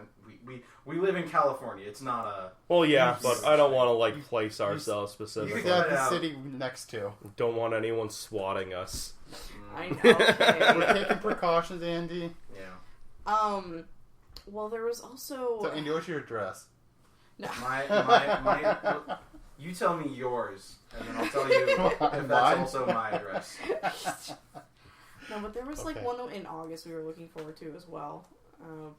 That's true. Yeah. Super looking forward to that August one. Yeah, that'll definitely be fun to hopefully Is go that to. the Mag West? Yeah, Mag Yes, West. Mag West. Oh, okay. I'm not about Yeah. that. I won't be able to attend that, unfortunately. Ooh, I'm you're missing out. really hoping to attend... What? You're missing out. Well, I'm going to be moving. Oh, okay. Yeah. Oh. In that case. So that's why I'm looking forward to September, the month after, which has two con potentials, and I'm trying to decide which one I want to go to, because the Toy and Comic Con nearby here, you know, there's been a lot of cool stuff that's been on display, both comic and toy and other things wise, and they've had celebrities come. Yeah. Whereas the San Francisco Comic Con has had some really cool celebrities come. Yeah. Not to mention there's like, you know, all the people that show up. It's a bigger city. Yeah, for sure. This year they've got the guy who did the voice of Invader Zim. Oh, nice. I've heard he's a really cool dude. They got the lady who did the voice for like a couple decades at least of Ash Ketchum. I've heard she's a really cool lady. They've got some other like really talented comic book artists coming to do autographs and things like that. So like there's some really cool stuff happening at that one. So it's like, do I go to my local one, you know, and really like enjoy the local and like meet people local that are definitely local, you know, make some new friends and stuff like that I could, you know, really enjoy and see and do some cool stuff, you know, over a very shorter period, or go to this like really big thing, because I've never been to a con before. I'm trying to decide, do I go to this small local con with some really cool stuff that I could do that's nearby and not like a whole day. I mean, of travel, you know. Tim and I went to like a smaller one last year, like last December, and that was really nice because it was kind of nice to like dip our feet into it. Yeah. It wasn't big, and it felt like I wasn't overwhelmed. Yeah, we were able to do what we wanted to do, see like who we wanted to see. Yeah, it was like too crowded. Yeah. Exactly, around easily. So I think it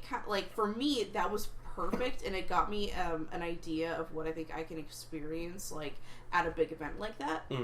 So I mean, like that's probably just, you know, your call. But we'll see what happens. Depends on how expensive moving ends up being. Yeah, that's true. Because September 1st through 3rd will be like not super long after I move. So my choice might be made for me, but fair enough. I'm gonna go to one of the two. Yeah. Cool. Well, let us know. Yeah. Like anything from you? Me? Jessica? I don't know. Gonna visit my parents this weekend. Mother's Day is coming up. Oh, yes. Public service announcement. Get those gifts now. That's been done and taken care of. For once, mine has been too. I'm one of those guys that waits till the last minute. I'm so horrible. I wait till semi-last minute, but that's just because it takes longer for me to think of something. Yeah, if I'm to buy or something, I go like, okay. I will see. Some years I do that because it's just easier. I have money. This year I put some effort into it because I had the money for it, and so like, so the problem for me is my mom was born at the end of April. So she just had her birthday, and like 2.5 weeks later, it's Mother's Day. That sucks. So this has always been a problem for me, but now I have some more. Now I have more money for my job and stuff. Mm-hmm. I'm able to do her birthday nice, and that's now I'm good. trying. I know we're as a family going to do like brunch and stuff with other people. I'm trying to think of like what can I do for her that that won't overshadow her birthday, but at the same time won't be garbo compared to her birthday. Yeah, good call. Just flowers. It's life. Yeah. That's why you just hold off on her birthday. Like, don't hold off completely, but just like buy a bunch of stuff for her birthday and then hold off on giving her like half of it. Wow. Jeez. So Tim, what are you looking forward to? Maybe playing Dark Souls. Ooh. Maybe. I might get around to it. Okay. Yeah. I have no idea. Aside from that, I don't know. We'll see where the week takes me, I guess. Okay. So like me then. You're like, Yeah, basically. I don't have a ton that I'm immediate. Guardians of the Galaxy, if I ever get around to actually going into that theater and staying. Yes. Yeah. Yeah. But yeah, those are the big two. Maybe talking raccoons just make you nauseous. It's possible. Maybe. It's possible. I just think of Sly Cooper and that screeching turtle. Oh, but Sly. That just makes me feel bad because I do that turtle so goddamn. Do it. Oh, do it. man. I love it. No. Oh, fine. Fine. do it. My clever ruse is not worth. Okay. Um. Do it. No. Kevin, no. No. Okay. As far as Twitch goes, I have no idea what we're playing on Wednesday. I don't know at all. So, do you have an idea? No, I just wanted to clap. Oh, okay. Okay. You looked like you had an idea. We'll We'll figure figure it out. Yep. We'll see how that I goes. guarantee we'll do something. Yep. What kind of game are you looking forward to play on I Wednesday? don't know. We have no idea. We kind of been going on like a multiplayer since there's 4 of us. Yeah, normally. True. multiplayer's been working for us a bit, but Yeah. we'll see. We'll see. Aside from that, more Lego Harry Potter on Fridays, and I think we're gonna move on from Donkey Kong Country next Monday. Okay. I think we're gonna do something else. I would like to come back and have you play 2, Okay. but we don't have to like do the whole series right away. You know, Yeah. like I think it would be refreshing to move on to like another game, and I've got a couple in mind. Okay. So we'll see when we get to that. All right. Yeah, let's go ahead and wrap it up. But thank you guys again for listening. Thank you. Hope you enjoyed this. Mm-hmm. Anyone got any parting statements? What? Never give up, never surrender. It's a decent one. Screw the rules of money. Perfect. And you think fast. Think fast. The pressure's on. No, that's what I'm going with. Okay. No, Andy you Broke. can't have mine. You can't have mine. Think of your own. Fine. You can edit it. I can edit it. We'll all just chant together.